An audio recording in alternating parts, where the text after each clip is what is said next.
मैं एक ऐसी दुनिया में ट्रांसमाइग्रेट हो गया जहां पूरे देश में अवेकनिंग होती है और मैं गॉड्स द्वारा शापित होने वाला पहला इंसान बन गया, सिर्फ इसलिए क्योंकि मैंने कैजुअली एक triple S rank class undead calamity को ठुकरा दिया, सिर्फ यह साबित करने के लिए कि गॉड्स असल में कुछ नहीं बल्कि डीमंस हैं। हर कोई मुझे पूरी तरह बेवकूफ कहता है, यहाँ तक कि यान, स्कूल की सबसे खूबसूरत लड़की जिससे मैं डेटिंग कर रहा हूँ, वो भी मुझसे ब्रेकअप करना चाहती है। लेकिन किसी को नहीं पता कि मैंने दुनिया की इकलौती हिडन क्लास जागृत की है, गॉड फॉरसेकन। इस वक्त अवेकनिंग स्टेज पर खड़ा मैं पूरी तरह उलझन में हूँ, क्योंकि जो मैं देख रहा हूँ वो टेक्स्ट बुक्स से बिल्कुल अलग है। टेक्स्ट बुक्स के मुताबिक जब दोनों हाथ एंशिएंट स्टोन स्लैब को छूते हैं तब एक डिवाइन बीइंग प्रकट होता है। वो तुम्हें अपना फॉलोअर चुनता है और तुम्हें एक क्लास देता है। उसके बाद तुम उसके नाम पर मॉन्स्टर्स का शिकार करते हो, उनकी सोल फ्लेम्स को सैक्रिफाइस करते हो और बदले में इमेंस पावर और स्किल्स पाते हो। लेकिन अभी मेरे सामने एक नहीं, पूरे 4 डिवाइन बीइंग्स खड़े थे। सबसे पहले एक वॉर गॉडेस आई, सुनहरे आर्मर में, हाथ में होली इनग्रेव्ड ग्रेट सोर्ड लिए। उसने घमंड से मेरी तरफ देखा। अवेकनर, मैंने तुम्हारी मेहनत और डिवोशन महसूस की है। मेरा अनुसरण करो और मैं तुम्हें वॉरियर की ग्लोरी दूंगी। एंशिएंट स्टोन स्लैब से हल्की धुंधली ग्रे लाइट निकली और हवा में एक टूटी हुई ग्रेट सोर्ड प्रकट हुई। यह सबसे निम्न डी रैंक क्लास वॉरियर का प्रतीक था। अगले ही पल पूरा अवेकनिंग सेरेमोनी हंगामे में बदल गया। हाँ, इतना पढ़ने का क्या फायदा, आखिर में ट्रैश क्लास ही मिला। हाई स्कूल में परफेक्ट स्कोर और आखिर में यही। हर तरफ मजाक उड़ने लगा। तभी मेरी आंखों के सामने टेक्स्ट उभरा। ऑप्शन 1, वॉर गॉडेस का अनुसरण करो और डी रैंक वॉरियर क्लास पाओ। Base skill, chain thrust, innate skill, none. मैं आंखें सिकोड़कर सोचने लगा, बस इतना? इतनी एरोगेंट वॉर गॉडेस जो डिवोशन की बात कर रही थी, उसने सिर्फ D rank cannon fodder class दी? मैंने बिना हिचक सिर हिला दिया। फिर मेरी नजर दूसरे डिवाइन बीइंग पर गई, काले वस्त्रों में ढका हुआ, जिससे दम घोंट देने वाला किलिंग इंटेंट निकल रहा था। वॉर गॉडेस के विपरीत यह शांत लग रहा था। उसने हाथ बढ़ाया। समझदार चुनाव, अवेकनर। मेरे साथ चलो और वॉइड को चीरने वाली ब्लेड बनो। अगले ही पल अंधेरे की चमक हुई और एक काली ब्लेड मेरे गले तक पहुंच गई। ऑप्शन 2, वॉइड स्पिरिट का सर्वेंट बनो और S rank shadow assassin class पाओ। Base skills, void eraser, shadow veil, innate skill, shadow kill. उसी समय एंशिएंट स्टोन स्लैब चमक उठा और पर्पल लाइट पूरे मंच को निगल गई। एक और ब्लेड प्रकट हुई और उसने पहले वाली ग्रे ग्रेट सोर्ड को निगल लिया। भीड़ अचानक शांत हो गई। किसी ने धीरे से कहा, एक ही इंसान को 2 क्लासेस कैसे मिल सकती हैं? बो का चेहरा गुस्से से पीला पड़ गया। प्रिंसिपल लिंड मेज पर हाथ मारकर खड़ा हो गया। यही है, ये जरूर एस रैंक क्लास है। पूरी जिंदगी एजुकेशन में बिताने के बाद भी उसने कभी किसी को 2 क्लासेस जागृत करते नहीं देखा था। लेकिन वो जानता था कि एक से ज्यादा डिवाइन बीइंग्स द्वारा चुने जाने का क्या मतलब है। रोशनी के बीच खड़ा मैं फिर सिर हिलाता हूँ। शैडो असैसिन, एक एस रैंक कॉम्बैट क्लास, दुनिया की सबसे बेहतरीन असैसिन क्लासेस में से एक। लेकिन मैं जल्दी में नहीं था, क्योंकि अभी 2 डिवाइन बीइंग्स बाकी थे। वॉइड स्पिरिट गुस्से से कांप रहा था, लेकिन कुछ नहीं कर सकता था। तभी उसकी नजर तीसरे डिवाइन बीइंग पर गई और उसकी आंखों में डर और सम्मान एक साथ दिखा। तीसरा डिवाइन बीइंग एक बूढ़ा आदमी था, हाथ में बोन स्टाफ लिए, जिसकी नोक पर पेल ब्लू फ्लेम्स जल रही थीं। उसके अंदर ऐसा अथॉरिटी था कि उसे गुस्सा दिखाने की जरूरत ही नहीं थी। उसने मेरी तरफ देखा। अवेकनर, मैं डेथ गॉड हूँ। मेरे सामने घुटने टेक दो और मैं तुम्हें जीवन और मृत्यु पर नियंत्रण की शक्ति दूंगा। बड़े शब्द मुझे पसंद आए। मैं मन ही मन मुस्कुराया। साफ था कि गॉड्स के बीच भी हायरार्की थी। अगले पल एंशिएंट व्हाइट टेक्स्ट सामने उभरा। ऑप्शन 3, डेथ गॉड के सामने झुको और triple S rank class undead calamity पाओ। Base skills, undead summon, bone decoy. Skill, herald of the death god, summon होने वाले अनडेड सर्वेंट्स अनलिमिटेड। अगले ही पल एंशिएंट स्टोन स्लैब भयानक ऑरेंज रोशनी से फट पड़ा, जो सीधा आसमान में जा घुसी। रैबिट किंगडम के ऊपर पूरा आसमान ऐसे अंधेरा हो गया जैसे सूर्य ग्रहण लग गया हो। मैंने ऊपर देखा और 1 अरब की अनडेड आर्मी टिड्डियों के झुंड की तरह पूरे आसमान में फैल गई।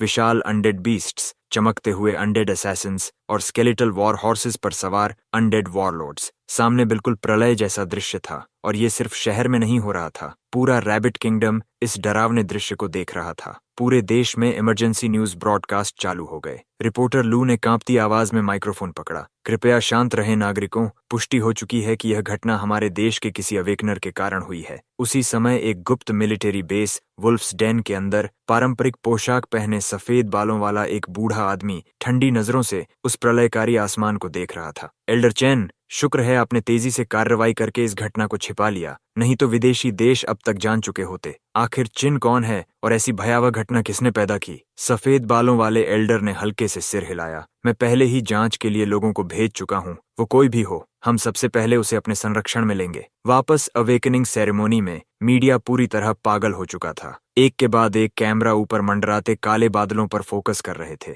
लेकिन मैं, जो अभी भी सेरेमोनी के अंदर था, बाहर मची इस अफरा तफरी से पूरी तरह अनजान था। मैं खुद को डेथ गॉड कहने वाले बूढ़े आदमी को देख रहा था और थोड़ी देर के लिए रुक गया, क्योंकि अवेकनर इतिहास को गहराई से पढ़ने के कारण मैं किसी से ज्यादा जानता था। रैबिट किंगडम का आखिरी डबल एस रैंक अनडेड मेज पहले ही इतिहास में महान ऊंचाइयों तक पहुंच चुका था, तो triple S rank undead calamity चुनना मतलब शुरुआत से ही गॉड टियर हाथ मिलना था। इतिहास में नाम तय था, लेकिन फिर भी मैंने एक बार और सिर हिला दिया, क्योंकि मैं आखिरी डिवाइन बीइंग को भी देखना चाहता था। आखिरी वाला किसी गॉड से कम और किसी इंसान से ज्यादा लग रहा था। पूरे शरीर पर घाव, उलझे हुए काले बाल और खून जैसे लाल आंखें। हाथ में सिर्फ लगभग बुझ चुकी एक टॉर्च थी। पहले तीनों के मुकाबले उसकी मौजूदगी किसी भिखारी जैसी लग रही थी, लेकिन जैसे ही उस भिखारी ने बात की, मेरा पूरा शरीर झटके से कांप उठा। क्या तुम भी ब्लू स्टार से आए एक ट्रांसमिग्रेटर हो? मेरा दिमाग जैसे टूट गया। मैं इस दुनिया का नहीं था, मैं ब्लू स्टार से आया था। ये राज मैंने कभी किसी को नहीं बताया था। पहले वाले 3 डिवाइन बीइंग्स भी मेरी असलियत नहीं पहचान पाए थे,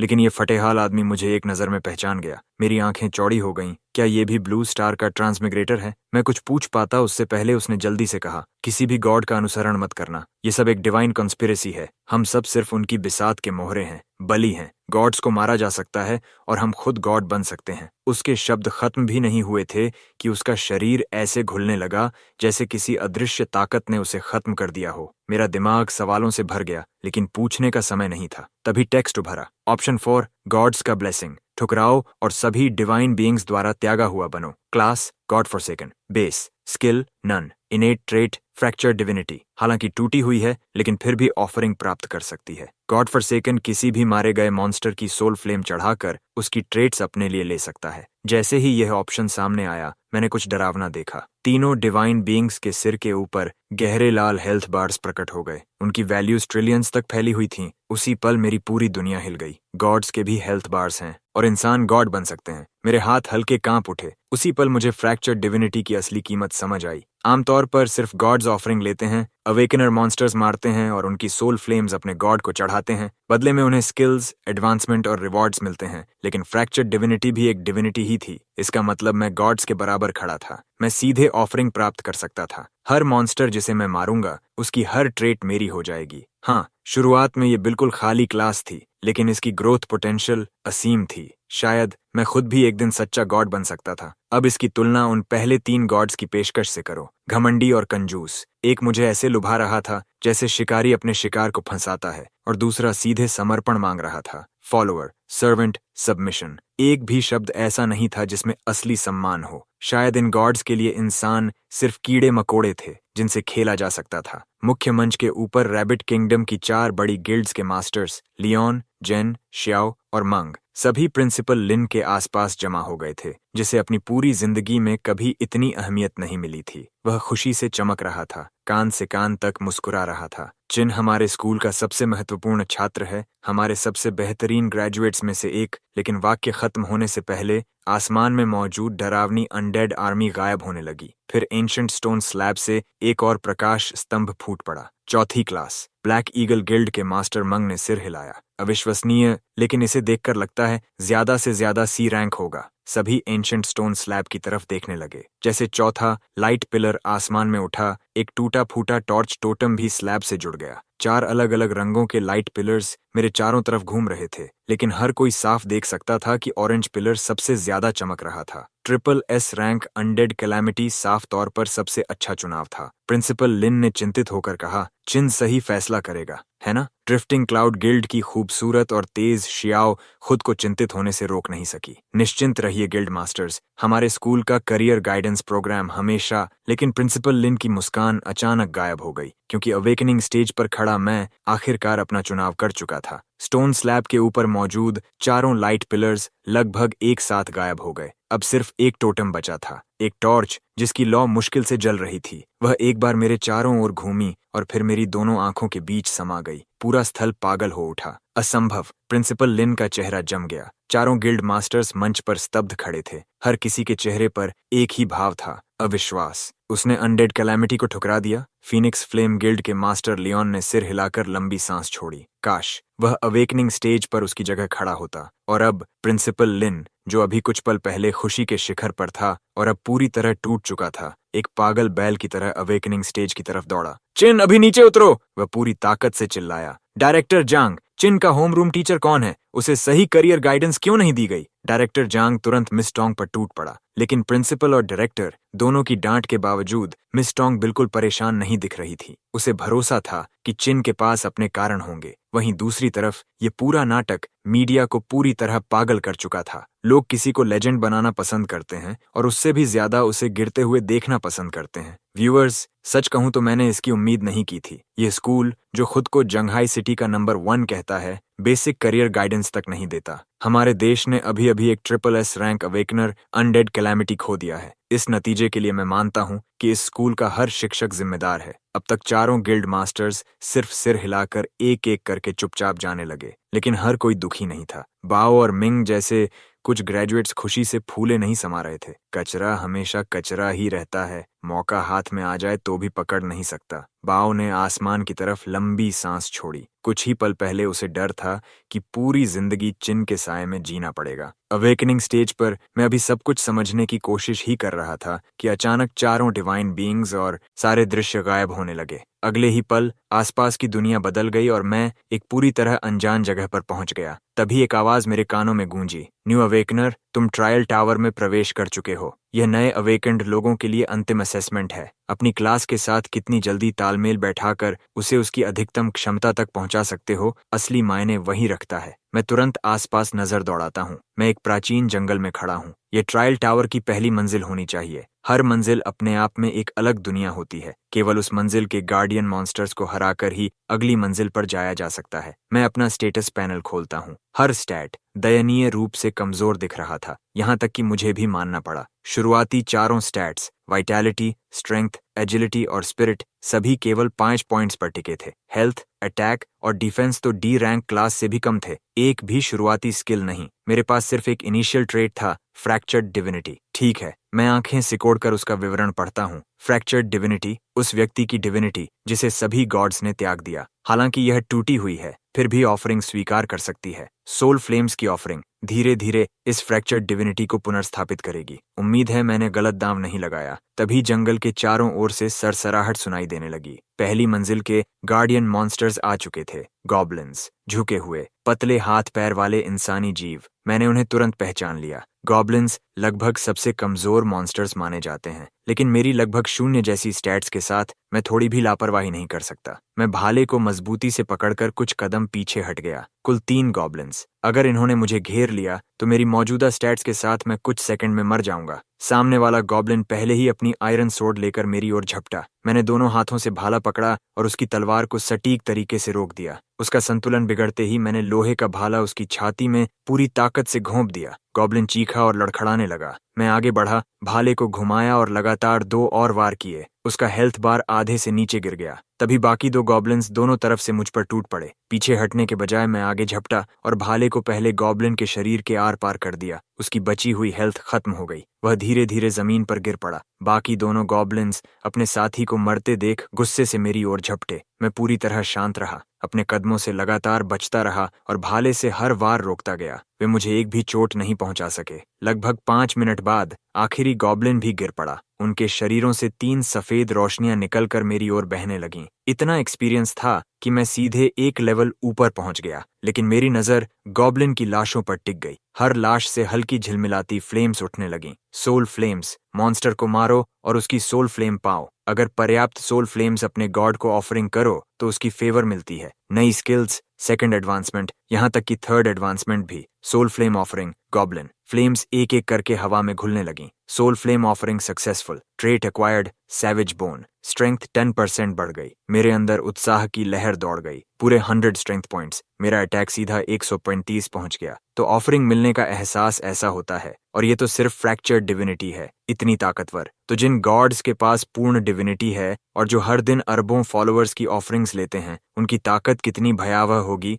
मैं कल्पना भी नहीं कर सकता। पहली मंजिल बहुत विशाल थी। यहाँ कुछ गॉब्लिन्स से कहीं ज्यादा मॉन्स्टर्स थे। अगली मंजिल पर जाने के लिए मुझे उनके लीडर को मारना था। मैं भाला कसकर जंगल के अंदर बढ़ गया। ज्यादा समय नहीं लगा और मुझे गॉब्लिन्स का एक और समूह दिख गया, लेकिन इस बार 135 अटैक के साथ मैं किसी प्राकृतिक आपदा जैसा था। एक वार, एक मौत। गॉब्लिन्स की लाशें मैदान में बिखरने लगीं और सफेद एक्सपीरियंस स्ट्रीम्स मेरे शरीर में समाने लगीं। एक और लेवल अप। तभी अचानक एक विशाल गॉब्लिन एक भारी कांटेदार गदा उठाकर मेरी ओर टूट पड़ा। मैं घूमकर उसके वार से बचा और मेरा आयरन स्पीयर उसकी जांघ में आर पार हो गया, गहरा घाव छोड़ते हुए। गॉब्लिन चीफ दर्द से दहाड़ उठा। मैं हल्के कदमों से उसके चारों ओर घूमने लगा, लगातार काउंटर पर काउंटर करता हुआ। कुछ ही सेकंड में उसका हेल्थ आधे से नीचे गिर गया। तभी गॉब्लिन चीफ की आंखें गहरे जलते लाल रंग में बदल गईं और वह पूरी तरह बर्जर्क हो गया। उसकी डैमेज आउटपुट अचानक फट पड़ी। वह झुककर पागलों की तरह पंजे मारते और प्रहार करते हुए मेरी ओर झपटा। लेकिन यही तो मैं चाहता था। मेरे पैर बिजली की तरह एक ओर हटे और मैंने भाला सीधा गॉब्लिन चीफ के गले में घोंप दिया। उसी पल उसके ऊपर एक विशाल डैमेज नंबर फट पड़ा। विशाल गॉब्लिन चीफ भारी आवाज के साथ जमीन पर गिर पड़ा। उसकी लाश के ऊपर सोल फ्लेम्स झिलमिलाने लगी। Soul flame offering, goblin chief. मैंने भाले की नोक उसकी लाश पर टिकाई और तुरंत एक प्रॉम्प्ट उभरा। Soul flame offering successful, skill acquired, frenzy, rank B, skill. आखिरकार मेरा दिल उछल पड़ा। फ्रेंजी। मैंने तुरंत स्किल पैनल खोला। जो स्लॉट कुछ समय पहले तक पूरी तरह खाली था, उसमें अब पहली स्किल चमक रही थी। Frenzy, rank B effect, orc blood line की एक अनोखी टेक्निक। एक्टिवेट करने पर डैमेज और अटैक स्पीड 30% बढ़ती है। इफेक्ट खत्म होने के बाद यूजर वीकेंड स्टेट में चला जाता है और डिफेंस 50% घट जाती है। मेरे सीने में उत्साह की एक लहर उठ ही रही थी कि अचानक नई टेक्स्ट उभरी। Spend 10 flame points to upgrade this skill. मैं पलकें झपकाता हूँ तो फ्लेम पॉइंट्स का यही उपयोग है। एक्वायर्ड स्किल्स को अपग्रेड भी किया जा सकता है। मैंने बिना हिचक 10 फ्लेम पॉइंट्स खर्च कर दिए। Upgrade complete. Frenzy evolved into boiling beast blood. Boiling beast blood rank B effect, orc जाति की high tier blood line technique. Activate करने पर डैमेज और अटैक स्पीड 50% बढ़ जाती है। बाद में थोड़ी देर के लिए वीकेंड स्टेट आती है। डिफेंस 30% घटती है। बोनस इफेक्ट, एक्टिवेशन के दौरान हर किल उसकी ड्यूरेशन बढ़ाएगी। ट्रायल टावर के बाहर मिस टैंग मेरी फीड को चिंता से देख रही थी। अंदर मेरे कानों में नोटिफिकेशन गूंजी। Congratulations, you have defeated guardian of trial tower floor 1, transferring to floor 2। मेरी नजर धुंधली हुई और मैं एक विशाल अंधेरी गुफा में पहुंच गया। चारों ओर सिर्फ पत्थर की दीवारें और गीली मिट्टी। ये ट्रायल टावर की दूसरी मंजिल होनी चाहिए। अजीब बात थी, मुझे डर नहीं बल्कि उत्साह महसूस हो रहा था। सिर्फ पहली मंजिल के गॉब्लिन्स की ऑफरिंग से ही मुझे बॉइलिंग बीस्ट ब्लड मिल चुका था। अगली मंजिल मुझे कौन सा आश्चर्य देने वाली थी। ट्रायल टावर की दूसरी मंजिल के मॉन्स्टर्स अब खुद को दिखाने लगे थे। गुफा की गहराई में अचानक जमीन से काली बेलें फूट निकलीं, कांटों जैसी नुकीली। उन्हें देखते ही रीढ़ में ठंडक दौड़ गई। मैं तुरंत पीछे कूदा, भाला उठाया और जोरदार वार किया। 2 बेलें कटकर गिर गईं। जमीन पर गिरने के बाद भी वे जिंदा चीजों की तरह तड़प रही थीं। मैं भौहें सिकोड़ता हूँ। उनका हेल्थ लगभग कुछ भी नहीं था, लेकिन अगले ही पल जमीन के चारों ओर से और बेलें फूट निकलीं। मैंने तेजी से प्रतिक्रिया दी। उनके पूरी तरह बाहर आने से पहले ही भाला उन्हें काट चुका था, लेकिन कटी हुई बेलों की जगह मिट्टी से नई बेलें फिर निकलने लगीं। मैं तुरंत समझ गया, हेल्थ कम है, लेकिन इन्हें मारने पर और पैदा हो जाती है। ये कभी खत्म नहीं होंगी। जरूर कोई सोर्स होगा, कोई कोर, और उसी को खत्म करना इस मंजिल को पार करने का एकमात्र तरीका है। मैं भाला उठाकर उस दिशा में दौड़ा जहां जमीन सबसे ज्यादा हिलती दिख रही थी। रास्ते भर अनगिनत बेलें जमीन से निकलती रहीं, लेकिन मेरे तेज फुटवर्क ने मुझे हर हमले से बचाए रखा। लगभग 7-8 सुरंगों से गुजरने के बाद मैंने गुफा के बीचों बीच एक विशाल टेढ़ी मेढ़ी जड़ देखी। हर बेल उसी से जुड़ी हुई थी। यही सोर्स है। और उससे भी ज्यादा डरावनी बात, उस जड़ के भीतर एक इंसानी चेहरा उगाया था। यही कोर होगा। एक पल भी गंवाए बिना मैंने आयरन स्पीयर उठाया और पूरी ताकत से जड़ों के उस ढेर में घोंप दिया। एक डैमेज नंबर उभरा और उसके साथ हेल्थ बार दिखाई दिया। Undying tree spirit, elite boss, health 50,000, danger level high. Health बार पूरे 50,000 तक फैली थी, लेकिन असली झटका अगले पल मिला। ट्री स्पिरिट के ऊपर हीलिंग नंबर उभरा और जो डैमेज मैंने दिया था वह कुछ ही सेकंड में वापस भरने लगा। तो यही चाल है, मैं समझ गया। इस मंजिल को पार करने के लिए अनडाइंग ट्री स्पिरिट को मारना होगा, लेकिन उसके पास न केवल भयानक हेल्थ थी बल्कि रिजेनरेशन भी राक्षसी थी। तुरंत खत्म करना नामुमकिन, और जितनी देर लड़ाई चलेगी उतनी ज्यादा बेलें स्पॉन होती जाएंगी। ये मंजिल पूरी तरह रॉ डैमेज आउटपुट को परख रही थी। ज्यादातर अवेकनर्स जो यहाँ तक पहुंचते वे लगभग तुरंत हार मानने पर मजबूर हो जाते, लेकिन मेरे लिए अभी यह लड़ाई असंभव नहीं थी। ट्रायल टावर के बाहर प्रिंसिपल लिन की भौहें बुरी तरह सिकुड़ गईं। धत्तेरे की, आखिर इस साल का ट्रायल टावर किसने डिजाइन किया? पहली मंजिल पार करने वाले अवेकनर्स में 3 एस रैंक अवेकनर्स आगे थे, बाओ, मिंग और यान। बाओ अपने एस रैंक मेले क्लास कॉइलिंग ड्रैगन मंक के साथ तुरंत स्टाफ घुमाता है और कुछ ही सेकंड में बेलों को चीर देता है। अच्छा, कम से कम ये मंजिल अभी संभालने लायक लग रही है। प्रिंसिपल लिन ने राहत की सांस ली ही थी कि विशाल कोर रूट कैमरे में भर गई। देखने वाले सभी लोग एक साथ सांस खींच बैठे। ओह नहीं, क्या वह अनडाइंग ट्री स्पिरिट है? लेवल 10 अवेकनर भी उसे गिराने में संघर्ष करेगा। वहीं दूसरी तरफ मिस टैंग मेरी फीड पर नजरें गड़ाई थी। मेरी हरकतें पहली मंजिल की तुलना में लगभग 2 गुनी तेज दिख रही थीं। ये कैसे संभव है? उसी समय मैं ट्री स्पिरिट के कोर पर लगातार हमले बरसा रहा था। बॉइलिंग बीस्ट ब्लड के सक्रिय होते ही मेरी अटैक पावर और स्पीड दोनों खतरनाक रूप से बढ़ चुकी थीं। ट्री स्पिरिट की पागलपन भरी रिजेनरेशन के बावजूद मैं हर वार में 70 से ज्यादा इफेक्टिव डैमेज पहुंचा रहा था। 50,000 हेल्थ, लेकिन अछूती नहीं थी। फिर भी अनडाइंग ट्री स्पिरिट को मारना सिर्फ पागलों की तरह हमला करना नहीं था। कांटेदार बेलें हर सेकंड जमीन से निकल रही थीं। अगर उन्हें समय पर न काटूं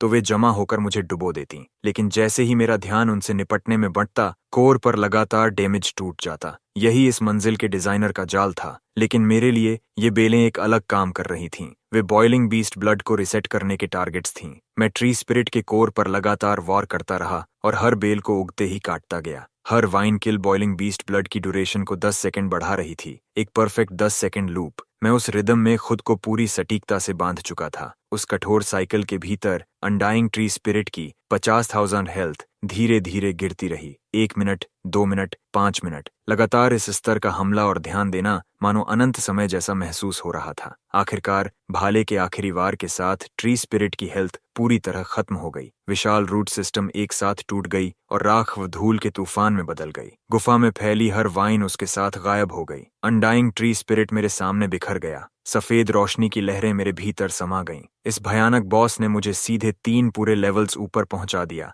लेकिन जो चीज मुझे सबसे ज्यादा चाहिए थी वह थी ट्री स्पिरिट की सोल फ्लेम ऑफरिंग। छोटे चमकते फ्लेम स्पेक्स मेरे भाले की नोक के चारों ओर घूमे और धीरे धीरे गायब हो गए। Soul flame offering, undying tree spirit, successful, trait acquired, light core regeneration rank S, bonus, हर सेकंड मैक्सिमम हेल्थ का 8% रिस्टोर करेगा। एस रैंक ट्रेट के योग्य। चिन अभी उत्साहित भी नहीं हो पाया था कि वही परिचित सिस्टम वॉइस दोबारा गूंजी। Congratulations, you have defeated guardian of floor 2, transferring to floor 3। एक पल में चिन अंधेरी गुफा से खींचकर एक खुले स्वैम्प में पहुंच गया। फिर कानों में एक और प्रॉम्प्ट गूंजा। Congratulations, you are the 5th awakener to reach floor 3। Remaining awakeners in trial tower 47। Chin को झटका लगा। उसे पता था कि वह पहला व्यक्ति नहीं था जिसने अनडाइंग ट्री स्पिरिट को हराया, लेकिन क्लियरेंस रेट उसकी उम्मीद से कहीं कम थी। वह ये सोच ही रहा था कि सामने फैला अंधेरा दलदल अचानक हिलने लगा। कहीं से 3 ह्यूमनॉइड फिगर्स उभर आईं। एक धीमी लहर जैसी चीख चिन के ऊपर बह गई। स्वैम्प बैंशीज। चिन तुरंत पास के एक बोल्डर के पीछे कूद गया। तेज सोनिक ब्लास्ट उसके कान के पास से चीखती हुई निकली। अगले ही पल मैजिक अटैक। चिन का चेहरा सख्त हो गया। स्वैम्प बैंशीज के सोनिक अटैक्स पहले से ही बहुत बड़े एरिया को कवर करते थे और फ्लोर 3 एक खुला स्वैम्प था जहां छिपने के लिए लगभग कुछ भी नहीं था। सिर्फ यही एक बोल्डर थोड़ा प्रोटेक्शन दे रहा था। स्वैम्प बैंशी को मारना मुश्किल हिस्सा नहीं था। उनकी फिजिकल डिफेंस लगभग ना के बराबर थी। असली समस्या यह थी कि एक पर हमला करते ही बाकी 2 तुरंत सोनिक ब्लास्ट दाग देते। ऊपर से स्वैम्प टेरेन मूवमेंट को धीमा कर रहा था। यह मंजिल पूरी तरह एंड्योरेंस की परीक्षा थी। चिन ने तुरंत डिजाइनर की मंशा समझ ली और उसके होठों पर हल्की मुस्कान उभर आई। उसे बस कुछ हिट्स झेलने थे, हेल्थ के बदले डैमेज की अदला बदली करनी थी, फिर बोल्डर के पीछे हटना था और लाइट कोर रिजेनरेशन से हेल्थ वापस भरने देना था, फिर दोबारा हमला करना था। बिल्कुल आसान। फ्लोर 3 को पार करना तो केक का टुकड़ा था। बिना हिचकिचाए चिन बिजली की तरह आगे फूटा और सबसे नजदीकी स्वैम्प बैंशी पर सीधा टूट पड़ा।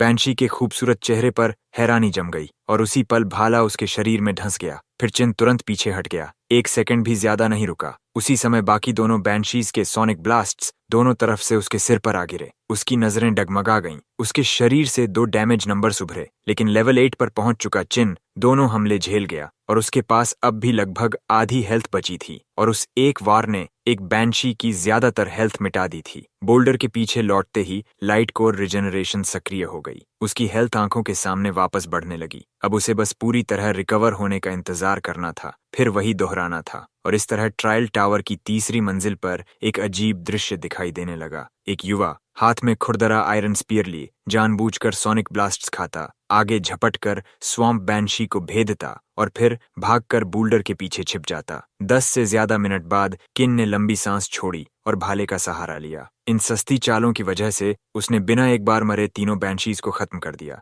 जैसे ही तीनों स्वॉम्प बैंशीज धीरे धीरे गायब हुईं, वही परिचित आवाज फिर गूंजी, soul flame offering, swamp banshee successful, skill acquired, tide step rank B, effect aquatic blood line की इनेट टेक्निक, पानी की धारा शरीर को घेर लेती है, ज्यादातर स्लोइंग इफेक्ट से इम्यूनिटी देती है। पैसिव बोनस, मूवमेंट स्पीड 15% बढ़ती है। Congratulations, you have defeated guardian of floor 3, transferring to floor 4। फिर एक नया संदेश उभरा, इस मंजिल पर सभी गार्डियन मॉन्स्टर्स को मारना जरूरी नहीं है। जिंदा रहते हुए सेंटर टेलीपोर्टेशन सर्कल तक पहुंचो और अगली मंजिल पर बढ़ो। गार्डियन मॉन्स्टर्स को हराना आवश्यक नहीं। चिन को तुरंत शक हुआ। पहली 3 मंजिलों ने जो कुछ किया था, उसके बाद उसे पूरा यकीन था कि फ्लोर 4 में कोई जाल जरूर होगा। कुछ सेकंड बाद चिन फ्लोर 4 पर पहुंचा और सामने का दृश्य देखते ही उसका जबड़ा खुला रह गया। यहाँ गार्डियन कुछ मॉन्स्टर्स नहीं थे, ये पूरा गोस्टफायर स्पाइडर नेस्ट था। इस तरह के मॉन्स्टर्स को देखना ही शरीर में सिहरन पैदा कर देता था। उनकी डरावनी शक्ल देखकर 10 में से 9 फीमेल अवेकनर्स वहीं हार मान लें। जाल की परतों पर परतें पूरे फ्लोर को असली वेब ऑफ डेथ बना चुकी थीं। ओह चलो भी। चिन पागलों की तरह दौड़ पड़ा, हर दिशा से आती रेशमी थ्रेड से बचते हुए। Tide step activate. चिन ने तुरंत अभी अभी मिली स्किल सक्रिय की। पानी की धारा तुरंत उसके पैरों के चारों ओर लिपट गई। उसे हर कदम में हल्कापन महसूस हुआ और जैसे ही उसने अंतहीन वेबिंग पर कदम रखा, उसकी चिपचिपाहट और रुकावट पूरी तरह गायब हो गई। वह फ्लोर के केंद्र की ओर दौड़ा, लेकिन स्किल के बूस्ट के बावजूद वह हर अटैक से नहीं बच सका। अचानक उसके कंधे में तेज दर्द उठा। Status ghostfire venom inflicted. अगले ही पल पॉइजन और बर्न डैमेज उसके सिर के ऊपर टिक होने लगे। अलग अलग नंबर्स ज्यादा नहीं थे, लेकिन यह सिर्फ गोस्टफायर वेनम का एक स्टैक था। अगर कुछ और काट लेते, 3-4 स्टैक्स जमा हो जाते तो हालत गंभीर हो जाती। चिन के शरीर की हर नस तन गई। उसने बिना हिचकिचाए टेलीपोर्टेशन सर्कल की ओर दौड़ लगा दी, लेकिन ठीक आखिरी पल सर्कल में कदम रखने से पहले उसने खुद को रोक लिया। दोनों पैर सर्कल के किनारे पर हवा में रुके रहे। उसने पीछे मुड़कर उस गोस्टफायर स्पाइडर स्वॉर्म को देखा जो उसकी ओर टूट रहा था, और उसके मन में एक विचार उभरा, लालची, पागलपन भरा विचार। चिन ने अचानक भाला उठाया और सामने दौड़ते गोस्टफायर स्पाइडर्स में घोंप दिया। उनकी हेल्थ दूसरी मंजिल की वाइन से भी कम थी। मुश्किल से 10 पॉइंट्स, एक वार और सीधी मौत। समय तेजी से खत्म हो रहा था। चिन अपनी गिरती हेल्थ बार को देखता रहा और आंखें सिकोड़ लीं। उसका भाला बर्फ जैसी सटीकता से चल रहा था, तेज, साफ और घातक, हर उस गोस्टफायर स्पाइडर को काटता जो उसकी ओर झपटा। चिन क्या कर रहा है? मिस टैंग, जो अकेली उसकी फीड देख रही थी, ठिठक गई। वह पहले ही टेलीपोर्टेशन सर्कल तक पहुंच चुका था, लेकिन अब स्पाइडर स्वॉर्म से लड़ने के लिए वापस मुड़ गया। क्या उसने इस मंजिल के इंस्ट्रक्शन सुने ही नहीं? उसकी चिंता बढ़ती जा रही थी। मिस टैंग की नजर में चिन जो कर रहा था वह पूरी तरह बेकार था। ये छोटे गोस्ट फायर स्पाइडर्स चाहे कितने भी हों, लगभग कोई एक्सपीरियंस नहीं देते। इन्हें फार्म करना पूरी तरह समय की बर्बादी थी। क्या चिन नहीं जानता कि फाइनल स्कोर तय करने में क्लियर टाइम बहुत मायने रखता है? चिन, तुम क्या कर रहे हो? दूसरी तरफ चिन पूरी एकाग्रता के साथ चल रहा था, अटैक्स से बचते हुए और अपनी हेल्थ बार को लगातार नीचे गिरते हुए देख रहा था। आखिरकार जैसे ही गोस्ट फायर स्पाइडर्स चारों दिशाओं से टूट पड़े, उसकी हेल्थ डेंजर लाइन पर पहुंच गई। सिर्फ 1/4 बची थी। अब कदम बढ़ाना होगा। Soul flame offering, ghost fire spider. Chin ने भाले की नोक को चौड़े चाप में घुमाया और आखिरी संभव पल पर ऑफरिंग रिचुअल सक्रिय कर दिया। उसी समय वह पीछे हटा। उसका एक पैर टेलीपोर्टेशन सर्कल के अंदर जा गिरा। जैसे ही दुनिया उसके चारों ओर घूमने और मुड़ने लगी, वह आवाज आखिर गूंज उठी जिसका चिन इंतजार कर रहा था। Trade skill acquired, ghost fire venom rank, level 1, effect. Ghost fire spider blood line का एक अनोखा विष लावा और टॉक्सिक मियाज्मा से जन्मा। कांटेक्ट पर यह टारगेट को गोस्ट फायर बर्निंग से प्रभावित करता है, लगातार डैमेज देता है और डिफेंस कम करता है। यह घातक जहर लगातार डैमेज भी देता है और टारगेट की हीलिंग को भी दबाता है। ये शब्द चिन के दिमाग में एड्रेनलिन की लहर की तरह टकराए। किस्मत सच में बहादुरों का साथ देती है। यही असली वजह थी कि चिन वापस मुड़ा था। गोस्ट फायर वेनम, एक ऐसी स्किल जो फायर और पॉइजन को एक साथ जोड़ती है, लगभग मॉन्स्टर्स के शिकार के लिए बनाई गई थी। क्या स्किल है गोस्ट फायर वेनम? चिन चुपचाप मुस्कुराया, लेकिन खुशी टिक भी नहीं पाई थी कि जमीन कांपने लगी और फ्लोर 5 का गार्डियन अपनी एंट्री कर चुका था। एक विशाल परछाई चिन की नजरों को भर गई, पहाड़ जितना विशाल, और उसके फर ऐसे जैसे पूरे शरीर पर सुइयों का कवच हो। Ghost claw bear, status adult, level 15, elite boss, danger level extreme. Chin का चेहरा गंभीर हो गया। ये गोस्ट क्लॉ बेयर पूरी एक पार्टी के बराबर था और अरीना में छिपने की कोई जगह नहीं थी। लेकिन मैं अभी हार मानने वाला नहीं हूँ। वजह बहुत सीधी थी। गोस्ट क्लॉ बेयर का मोटा फर उसे फायर के प्रति कमजोर बनाता था और एक नेचुरल बीस्ट होने के कारण वह पॉइजन के प्रति भी कमजोर था। ट्रायल टावर के बाहर सेरेमनी ग्राउंड्स पर प्रिंसिपल लिन बड़ी स्क्रीन को घूर रहा था। चेहरा काला पड़ा हुआ, उसके दांत भींचे हुए थे और शब्द मुश्किल से निकल रहे थे। आखिर इस साल का ट्रायल टावर किसने डिजाइन किया? जरा देखो इसमें क्या क्या भर दिया। पहले 2 फ्लोर्स के गॉब्लिन हॉर्ड और अनडाइंग ट्री स्पिरिट ने ही लगभग 90% अवेकिनर्स साफ कर दिए। फिर फ्लोर 3 की स्वॉम्प बैंशीज ने हर slow moving warrior type class को खत्म कर दिया। सिर्फ रेंज्ड क्लासेस ही बच पाए, जिन्होंने चट्टानों के बीच से लॉन्ग रेंज डैमेज देकर तीनों बैंशीज को धीरे धीरे खत्म किया। और फिर floor 4 ghost fire spider nest का वह दुःस्वप्न, जिसे देखकर प्रिंसिपल लिन की भी खोपड़ी सुन्न हो गई। अब लाइव फीड में सिर्फ कुछ टॉप सीड एस रैंक अवेकनर्स और मुश्किल से कुछ ए रैंक सर्वाइवर्स बचे थे। कॉइलिंग ड्रैगन मंक बाओ अपनी ड्यूरेबिलिटी के दम पर डैमेज झेलते हुए सेंटर टेलीपोर्टेशन सर्कल तक रास्ता बनाता चला गया। फिर भी जब वह वहां पहुंचा, उसकी हेल्थ सिर्फ एक पतली रेखा जितनी बची थी। फ्रॉस्ट ब्लेड सोर्ड्समैन मिंग की हालत भी कुछ बेहतर नहीं थी। उसकी आइस अफिनिटी को गोस्ट फायर स्पाइडर्स पूरी तरह काउंटर करते थे। वह सिर्फ अपनी एस रैंक क्लास शील्ड के भरोसे किसी तरह टेलीपोर्टेशन सर्कल तक पहुंच पाया। यन, जिसने शैडो हंटर क्लास जगाई थी, अपनी इवेजन और एम्बुश स्किल्स के सहारे मुश्किल से सर्कल तक पहुंची और फ्लोर 5 तक पहुंचने वाली इकलौती फीमेल अवेकनर बन गई। दूसरी तरफ रू यान, जिसने फायर अफिनिटी की मदद से सबसे पहले अनडाइंग ट्री स्पिरिट को मारा था और बाद में स्वॉम्प बैंशीज को फायर स्पेल से खत्म किया था, फ्लोर 4 के गोस्ट फायर स्पाइडर नेस्ट पर आकर टूट गई। ग्लास कैनन मेज होने के कारण वह कुछ ही कदमों बाद वेबिंग में फंस गई। सामने फैले स्पाइडर स्वॉर्म को देखते ही उसका चेहरा पीला पड़ गया और उसने तुरंत विथड्रॉ कर लिया। अब जब ज्यादातर अवेकनर्स बाहर हो चुके थे और सिर्फ कुछ टॉप सीड्स बचे थे, अब भी गुस्से से भरा प्रिंसिपल लिन बाओ और मिंग की फीड देखने लगा जैसे ही वे फ्लोर 5 में पहुंचे। और अरीना में उभरे एडल्ट गोस्ट क्लॉ बेयर को देखकर हर किसी का मन फिर से गाली देने का कर उठा। ये आखिर ट्रायल टावर में ये चीज किसने डाल दी? नए नए अवेकेंड अवेकनर्स को भूल जाओ, यहाँ तक कि अनुभवी लोगों की पूरी पार्टी भी एक एडल्ट गोस्ट क्लॉ बेयर के खिलाफ जीत की गारंटी नहीं दे सकती। इस साल का ट्रायल टावर डिजाइन करने वाला इंसान कौन है? वर्ड, क्या ऊपर से कोई महत्वपूर्ण व्यक्ति आया है? इसी बीच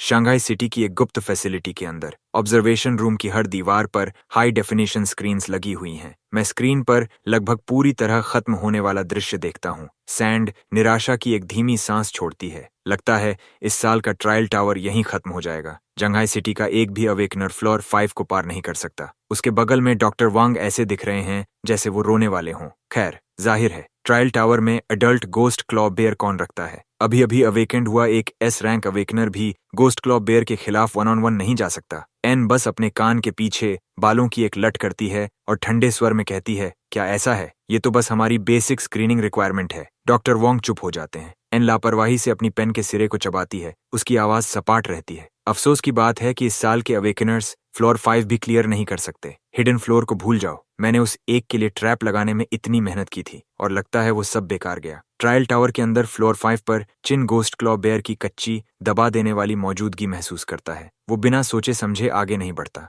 गोस्ट क्लॉ बेयर एक छोटे पहाड़ जैसा बना हुआ है। उसका खुरदुरा फर आर्मर प्लेटिंग जितना मोटा है। उसकी जंगली आंखें घुसपैठिए पर शुद्ध नफरत के साथ टिकी हुई हैं। यहाँ तक पहुंचने के बाद बिना कोशिश किए वापस लौट जाना वो चिन का स्टाइल नहीं है। अपने विशाल शरीर की तरह गोस्ट क्लॉ बेयर एक भारी वार करने वाला high health strength type monster है। उसकी चालें विस्फोटक हैं लेकिन तेज नहीं। जीतने के लिए एजाइल फुटवर्क ही सब कुछ है। टाई डीप एक्टिवेट होता है और चिन की मूवमेंट स्पीड अचानक बढ़ जाती है। गोस्ट क्लॉ बेयर एक गहरी गुर्राहट निकालता है और हमला कर देता है। उसका अटैक पैटर्न बेहद सीधा है, लंज, ग्रैब और स्लैम। लंज, गोस्ट क्लॉ बेयर अपना पूरा वजन आगे फेंक देता है जैसे कोई शिकारी शिकार को मारने जा रहा हो। दूसरी एडवांसमेंट से पहले पूरी तरह स्टैक्ड डिफेंसिव टैंक भी उस वार को सहन नहीं कर सकता। चिन अपनी जगह खड़ा रहता है, बेयर को 3 या 4 मीटर की दूरी तक आते हुए देखता है, फिर वो जोर से बगल में छलांग लगाता है और उस घातक हमले से बच जाता है। एक पल की भी देरी किए बिना वो तुरंत बेयर के पीछे की तरफ दौड़ जाता है। ग्रैब, गोस्ट क्लॉ बेयर का लंज चूक जाता है और वो तुरंत अपनी 2 विशाल भुजाएं चिन को बेयर हग में पकड़ने के लिए फैलाता है। अगर वो भुजाएं उसके चारों तरफ बंद हो गईं तो उसका अंत तय है, लेकिन चिन पहले ही बेयर के पीछे उसके सटीक ब्लाइंड स्पॉट पर पहुंच चुका है। अब चिन की आंखें तेज हो जाती हैं। गोस्ट फायर वेनम एक्टिवेट होता है। स्पीयर का सिरा घूमती हुई जहरीली आग से जल उठता है और वो उसे पूरी ताकत से गोस्ट क्लॉ बेयर की पीठ में घोंप देता है। Status, target ghost fire venom से प्रभावित हुआ। एक साफ वार के बाद चिन तुरंत पीछे छलांग लगाता है और दूरी बना लेता है। उसी पल गोस्ट क्लॉ बेयर अपना पूरा वजन पीछे गिरा देता है। एक भयंकर धमाका होता है और पत्थर की जमीन टकराते ही टूट जाती है। स्लैम, ये चाल भले ही भद्दी दिखती हो, लेकिन इसकी मारने की शक्ति विनाशकारी है। उसी समय चिन द्वारा लगाया गया गोस्ट फायर वेनम असर दिखाना शुरू करता है। बेयर की पीठ का मोटा फर जलने लगता है, बर्न डैमेज देता हुआ, जबकि जहर भी असर करता है। आग और जहर से पागल हुआ गोस्ट क्लॉ बेयर बिना किसी रोक टोक के चिन पर टूट पड़ता है और चिन टाइडीप का इस्तेमाल करके उसकी पहुंच से थोड़ा बाहर नाचता रहता है। अब यहाँ से बस सही मौका ढूंढने की बात है। गोस्ट फायर वेनम की एक और लेयर चढ़ाओ, फिर पीछे हट जाओ और डैमेज को बेयर को धीरे धीरे खत्म करने दो। अब ये सिर्फ समय की बात है। बो, जो फ्लोर 5 तक भी पहुंचता है, उतना भाग्यशाली नहीं है जितना S rank mealy coiling dragon monk. जैसे ही बो गोस्ट क्लॉ बेयर को देखता है, वो अपना स्टाफ लेकर सीधे उसकी ओर दौड़ पड़ता है, सबके सामने दिखावा करना चाहता हुआ। गोस्ट क्लॉ बेयर उसे मौका ही नहीं देता। उसके विशाल पंजे का एक वार और बो सफेद रोशनी की चमक में बाहर फेंक दिया जाता है, तुरंत एलिमिनेट हो जाता है। दूसरी तरफ मिंग की हालत भी ज्यादा बेहतर नहीं होती। उसने 3 साल चिन के पीछे पीछे घूमते हुए और विनम्रता से जो कुछ भी सीख सकता था, सीखते हुए बिताए थे और उसका असर दिखता है। वो आंख बंद करके हमला नहीं करता। वही सावधानी उसे गोस्ट क्लॉ बेयर के पहले वार से बाल बाल बचने देती है। वो बेयर के पीछे की तरफ दौड़ता है और अपनी तलवार घुमाता है, धीमी और भारी हरकतों वाले एक विशाल मॉन्स्टर पर उग्र हमला छोड़ते हुए। उसके पीछे पहुंचना ही कुंजी है, ये चिन ने उसे पहले बताया था। दुर्भाग्य से मिंग ने सिर्फ उसका ऊपरी हिस्सा ही सीखा था। जब भीड़ मिंग को सफलतापूर्वक हमला बचाकर बेयर के पीछे जाते देखती है, हर कोई उत्साह से फूट पड़ता है। यही है हमारे स्कूल का सबसे बड़ा टैलेंट। इतनी शानदार फुटवर्क और एस रैंक क्लास के साथ वो शायद सच में फ्लोर 5 क्लियर कर सकता है। प्रिंसिपल लिन अपनी ठुड्डी सहलाते हुए चौड़ी मुस्कान देता है। हमारे स्कूल ने आखिरकार एक असली टैलेंट पैदा कर दिया। मिंग का भविष्य असीमित है, लेकिन मिस टैंग वही दृश्य देखती है और भौहें सिकोड़ लेती हैं। मिंग अपने हमलों को लेकर बहुत लालची हो रहा है। उसका डैमेज आउटपुट प्रभावशाली है, मान लिया, लेकिन गोस्ट क्लॉ बेयर जैसे सैवेज बॉस के खिलाफ तुम कभी भी एक ही जगह पर बहुत देर तक नहीं रह सकते। और जैसा उसे डर था, मेन स्क्रीन पर गोस्ट क्लॉ बेयर एक भयानक दहाड़ छोड़ता है और बिना चेतावनी के पीछे बैठ जाता है। मिंग, जो पूरी ताकत से हमला कर रहा था, उसके पास जाने की कोई जगह नहीं बचती। वो असहाय होकर देखता है कि गोस्ट क्लॉ बेयर उसके ऊपर गिरता चला आ रहा है। मिंग घबरा जाता है, गाली उसके होंठों पर ही मर जाती है उससे पहले कि वो निकल पाए, और वो इतिहास में ट्रायल टावर का पहला चैलेंजर बन जाता है जो बैठकर कुचले जाने से मारा गया। प्रिंसिपल लिन की चौड़ी मुस्कान तुरंत जम जाती है। वो दांत भींचकर कुछ शब्द निकालता है। डायरेक्टर जांग, कितने लोग बचे हैं? डायरेक्टर जांग जल्दी से जवाब देता है, हमारे स्कूल से अभी 2 बचे हैं, एक एस रैंक यान है और दूसरा चिन। डायरेक्टर जांग की आंखें अविश्वास से फैल जाती हैं। प्रिंसिपल लिन मुश्किल से सुनते हुए बेसब्री से कहता है, मेन स्क्रीन को यान की फीड पर बदलो, अभी। डायरेक्टर जांग एक पल भी नहीं सोचता, वो तुरंत बदल देता है। मेन स्क्रीन यान की फीड पर कट होती है। वो एक लॉन्ग बो के साथ खड़ी है, समूह की एकमात्र agility based long range S rank awakener. Floor 5 की सीमित जगह में यान फुर्तीली सटीकता के साथ चलती है, अरीना के बाहरी किनारे के चारों ओर घूमती हुई, गोस्ट क्लॉ बेयर से एक सुरक्षित और बड़ी दूरी बनाए रखते हुए, जबकि उसका लॉन्ग बो लगातार और बेरोक धारा में वार करता रहता है। एक के बाद एक तीर बेयर पर गिरते हैं। उसकी क्लास का सिग्नेचर स्किल ब्लडमार्क एरो रेन यान का बो अटैक कम हो सकता है, लेकिन हर हिट ब्लीड इफेक्ट लगाता है और गोस्ट क्लॉ बेयर की हेल्थ धीरे धीरे कम होती जाती है। कीटन रन,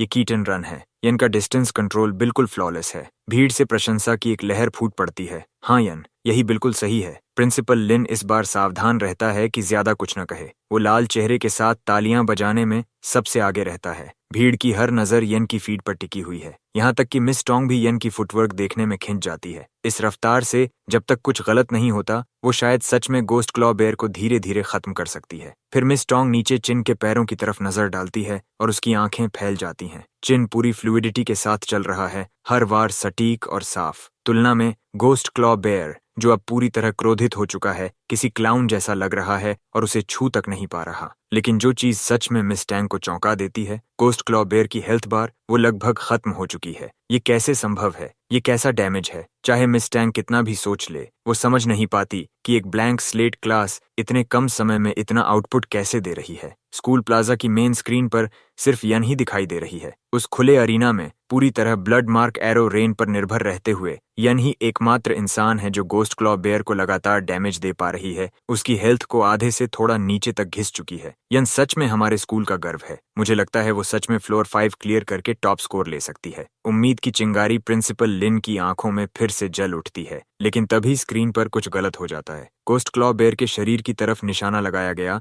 एक तीर रास्ता बदल देता है और सीधे उसके सिर में जा लगता है। एक पल में critical weak point damage number फट पड़ता है। गोस्ट क्लॉ बेयर एक भयानक दहाड़ छोड़ता है और पूरी फ्रेंजी में चला जाता है। अपना शरीर जमीन के करीब झुकाकर वो यान की तरफ पहले से दोगुनी रफ्तार से दौड़ पड़ता है। यान सहज रूप से बचने की कोशिश करती है, लेकिन इस खुले अरीना में जाने की कोई जगह नहीं है। वो सिर्फ देख सकती है जब क्रोधित गोस्ट क्लॉ बेयर का पंजा उसके ऊपर आ गिरता है और वो सफेद रोशनी की एक धारा में बदल जाती है। चंगहाई फर्स्ट स्कूल अवेकनर यन एलिमिनेटेड, फाइनल फ्लोर रीच्ड 5। जैसे ही यान की फीड धीरे धीरे ग्रे होने लगती है, आखिरी एस रैंक अवेकनर भी खत्म हो जाती है। इस साल का ट्रायल टावर किसने डिजाइन किया? एक गलत हिट और तुम तुरंत खत्म। कोई भी उस गोस्ट क्लॉ बेयर को नहीं हरा सकता। प्रिंसिपल लिन पूरी तरह अपना संयम खो चुका है। बिना किसी परवाह के गुस्से में बोले जा रहा है, रुको, टावर में अभी भी कोई है? क्या सब एलिमिनेट नहीं हो गए? जैसे ही भीड़ उठकर जाने लगती है, मेन स्क्रीन अपने आप एक नई फीड पर स्विच हो जाती है। स्क्रीन पर सफेद कपड़ों में एक युवा आदमी एक स्पीयर पकड़े हुए है, असाधारण फुर्ती के साथ चल रहा है,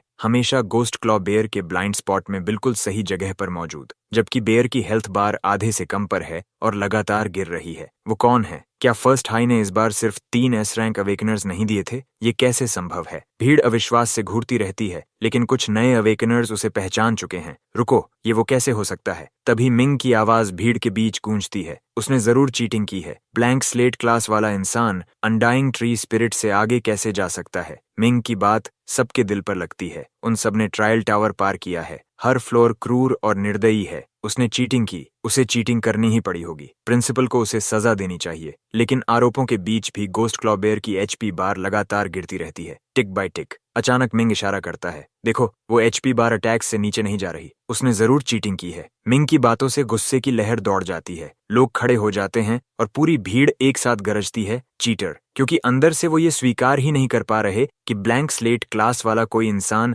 उनसे बेहतर प्रदर्शन कर सकता है। इसी बीच ट्रायल टावर के फ्लोर 5 पर मैंने गोस्ट क्लॉ बेयर पर गोस्ट फायर वेनम की पूरी 10 लेयर्स चढ़ा दी हैं। उसका फर लगभग पूरी तरह आग में घिर चुका है। गोस्ट क्लॉ बेयर और नहीं सह पाता और जमीन पर गिर जाता है। विशाल एक्सपीरियंस सर्ज मुझे सीधे लेवल पिम्बरन तक पहुंचा देता है। बिना किसी हिचकिचाहट के मैं ऑफरिंग रिचुअल करता हूँ। Ghost claw bear soul flame offering सफल हुई। इनेट स्किल प्राप्त हुई, सैवेज चार्ज, टारगेट की तरफ डैश करो, हिट होने पर स्टन, एक मोबिलिटी स्किल। मैं खुशी से भर जाता हूँ। तभी एक आवाज गूंजती है, ट्रायल टावर के सभी फ्लोर्स क्लियर करने पर बधाई। क्या आप हिडन फ्लोर अनलॉक करना चाहते हैं? हिडन फ्लोर ब्रॉडकास्ट नहीं होगा। ये सुनकर मैं वहीं रुक जाता हूँ। हर ट्रायल टावर में हमेशा सिर्फ 5 फ्लोर्स होते थे। डिजाइनर आखिर सोच क्या रहा है? लेकिन मैं पहले ही यहाँ हूँ, देख ही लेता हूँ। मैं हिडन फ्लोर चुनता हूँ। शब्द मुश्किल से मेरे मुंह से निकलते हैं और अगले ही पल मैं बादलों को चीरती हुई एक पहाड़ी की चोटी पर खड़ा हूँ। चारों तरफ सफेद हड्डियों और मॉन्स्टर के अवशेषों का समुद्र फैला हुआ है। यहाँ किस तरह का जीव छिपा हुआ है? मैं जम जाता हूँ। फिर एक विशाल हड्डियों के जायंट के पीछे से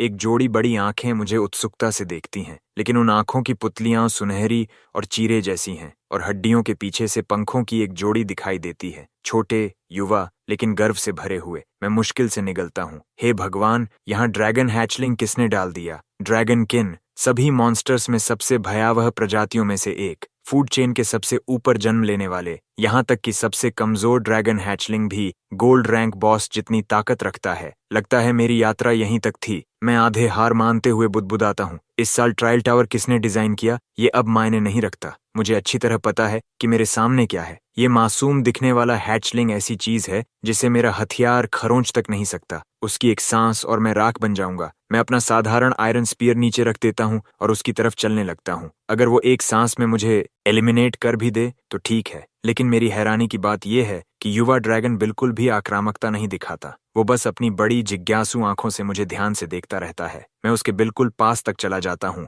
और फिर भी वो कोई प्रतिक्रिया नहीं देता। और फिर जैसे ही मेरी नजरें इस ड्रैगन हैचलिंग से मिलती हैं, मेरे सामने एक प्रॉम्प्ट प्रकट होता है। जुवेनाइल ऑब्सीडियन ड्रैगन आपको एक बॉन्ड ऑफर करता है। क्या आप बॉन्ड बनाना चाहते हैं? उस पल मेरा जबड़ा नीचे गिर जाता है। क्या? मेरे शरीर की हर कोशिका बिजली जैसी खुशी से भर जाती है। ये सच में मेरे साथ हो रहा है। किसी मॉन्स्टर के साथ बॉन्ड बनाना बेहद दुर्लभ होता है। एक बार सील होने के बाद दोनों पक्ष एक हो जाते हैं, अलग न होने वाले। सामान्य तौर पर सिर्फ बीस्ट टेमर्स के पास ही एक क्षमता होती है, और बीस्ट टेमर्स के बीच भी जिन लोगों ने ड्रैगन के साथ बॉन्ड बनाया है उनकी संख्या पूरी दुनिया में एक हाथ की उंगलियों पर गिनी जा सकती है। अगर मैं एक सेकंड के लिए भी हिचकिचाऊं तो ये ड्रैगन का अपमान होगा। अगले ही पल मेरे और हैचलिंग के बीच बॉन्डिंग रिचुअल आकार लेने लगता है। क्योंकि हैचलिंग ने बॉन्ड शुरू किया था, रिचुअल आसानी से पूरा हो जाता है। कुछ देर बाद एक नया प्रॉम्प्ट दिखाई देता है। ऑब्सिडियन ड्रैगन के साथ बॉन्ड सफलतापूर्वक बन गया। मैं उसे महसूस करता हूँ, एक हल्का लेकिन साफ संबंध, जैसे मैं उसके विचार महसूस कर सकता हूँ। फिर अचानक मुझे समझ आता है। मैं समझ जाता हूँ कि हैचलिंग ने मुझे क्यों चुना। ये मेरी एकमात्र ट्रेट फ्रैक्चर्ड डिविनिटी की वजह से है। सिर्फ सबसे उच्च ब्लड लाइन वाले जीव ही डिविनिटी को महसूस कर सकते हैं, उस सर्वोच्च ट्रांसेंडेंट शक्ति को। दूसरे शब्दों में, ये युवा ड्रैगन मुझे एक असली भगवान की तरह देखता है, और एक सच्चे डिवाइन बीइंग के साथ बॉन्ड बनाना ड्रैगनकिन के लिए भी सबसे बड़ा सम्मान होता है। एक इंसान, एक ड्रैगन, दोनों यही सोच रहे हैं कि उन्होंने जैकपॉट जीत लिया। बॉन्ड पूरा होते ही एक और प्रॉम्प्ट दिखाई देता है। ट्रायल टावर क्लियर करने पर बधाई। Hidden floor clear. आपको बाहर ट्रांसपोर्ट किया जाएगा। क्या आप अपने बॉन्डेड क्रीचर ऑब्सिडियन ड्रैगन को समनिंग स्पेस में रिकॉल करना चाहते हैं? मैं तुरंत कंफर्म कर देता हूँ। उसी समय ट्रायल टावर के सेंट्रल कंट्रोल रूम में नाई अंदर आती है और स्क्रीन पर नोटिफिकेशन देखती है। इस साल का ट्रायल टावर समाप्त हो चुका है। सभी पार्टिसिपेटिंग अवेकनर्स को बाहर ट्रांसपोर्ट कर दिया गया है। नाई कंट्रोल पैनल की तरफ चलती है। बिल्कुल भी हैरान नहीं। एक एडल्ट गोस्ट क्लॉ बेयर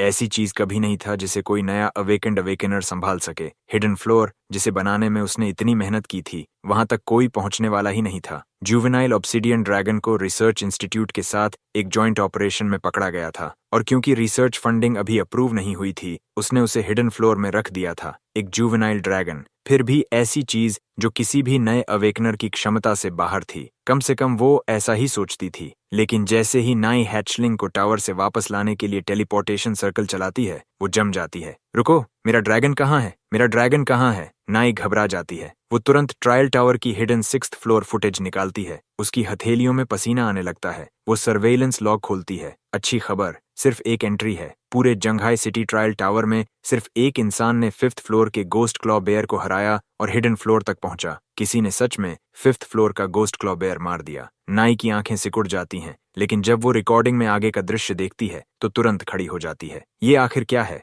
वो हैचलिंग के साथ बॉन्ड बना रहा है? ये आदमी कौन है? क्या इसका दिमाग खराब है? एक बिल्कुल नया अवेकनर ड्रैगन के साथ बॉन्ड बना रहा है? कैसे? और ये सच में सफल भी हो गया। नाई के पास शब्द नहीं बचते। एक बिल्कुल नया अवेकनर जिसने इतनी मेहनत से पकड़े गए ड्रैगन के साथ आराम से बॉन्ड बना लिया, उसे समनिंग स्पेस में डाल दिया और लेकर चला गया। नाई की आंखों में आंसू आने वाले हैं। इसमें से कुछ भी समझ नहीं आता। जब वे हैचलिंग को इंस्टीट्यूट लाए थे, तब लेवल 220 टेमर्स भी उसके साथ बॉन्ड नहीं बना पाए थे। ड्रैगन ने उन्हें स्वीकार ही नहीं किया था। लेकिन इस फुटेज में ये नया अवेकेंड नोबडी बिना किसी परेशानी के सब कर देता है। बस चलता हुआ आता है और हैचलिंग के साथ ऐसे बॉन्ड बना लेता है जैसे ये कोई बड़ी बात ही ना हो। ये इंसान आखिर है कौन? नाई तुरंत कंट्रोल पैनल पर सर्च करना शुरू कर देती है। ये बात बाहर नहीं जानी चाहिए। अगर ऐसा हुआ तो ड्रैगन हैचलिंग्स में रुचि रखने वाले हर देश के हर फैक्शन यहाँ पहुंच जाएंगे और उस बच्चे की जान खतरे में पड़ जाएगी। ये एक संकट है। उसे तुरंत एग्जामिनर से संपर्क करना होगा। इसी बीच फर्स्ट हाई की अवेकनिंग सेरेमोनी में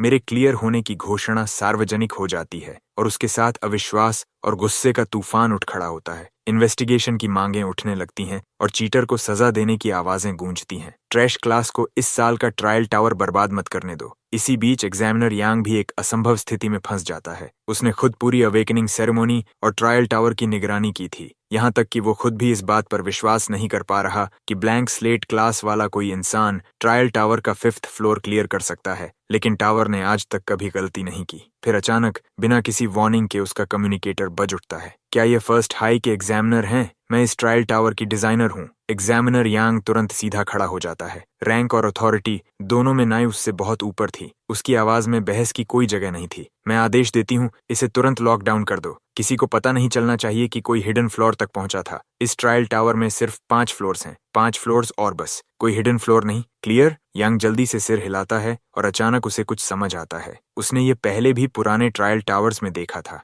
ऐसे अवेकनर्स जिन्होंने इतना शानदार प्रदर्शन किया कि अथॉरिटीज ने उन्हें मार्क कर लिया। उन लोगों से जुड़ी हर इंफॉर्मेशन बिना किसी एक्सेप्शन के क्लासिफाइड कर दी जाती थी। कॉल खत्म हो जाती है। यांग का एक्सप्रेशन कठोर हो जाता है। अवेकनिंग सेरेमनी के ऑफिशियल एग्जामिनर के रूप में मुझे ट्रायल टावर सिस्टम से कन्फर्मेशन मिल गया है। मैं आधिकारिक रूप से घोषणा करता हूं कि यह ट्रायल टावर बिना किसी इरेगुलरिटी, चीटिंग या फाउल प्ले के पूरी तरह नॉर्मल चला। फिर वह आगे कहता है, अब मैं पर्सनली इस ट्रायल टावर के टॉप स्कोरर को स्पेशल रिवॉर्ड दूंगा। पूरा सेरेमनी एरिया एकदम खामोश हो जाता है। कुछ मोमेंट्स पहले तक जो क्राउड चिल्ला रही थी, अब पूरी तरह स्टंड थी। उसी समय मैं ट्रायल टावर से बाहर ट्रांसपोर्ट हो जाता हूँ। हर दिशा से कैमरास मेरी तरफ घूम जाते हैं। यांग आगे बढ़ता है और मेरे हाथ में एक एनवलप रख देता है। ये जंघाई सिटी इक्विपमेंट वॉल्ट का वेपन एक्सचेंज वाउचर है, साथ में 100,000 गोल्ड कॉइन्स भी। इस वाउचर से तुम लेवल 3 से नीचे का कोई भी गोल्ड रैंक गियर क्लेम कर सकते हो। एक्साइटमेंट की एक लहर मेरे अंदर दौड़ जाती है। गोल्ड रैंक गियर, सच में उम्मीद नहीं थी कि ऑफिशियल्स इतना बड़ा रिवॉर्ड देंगे,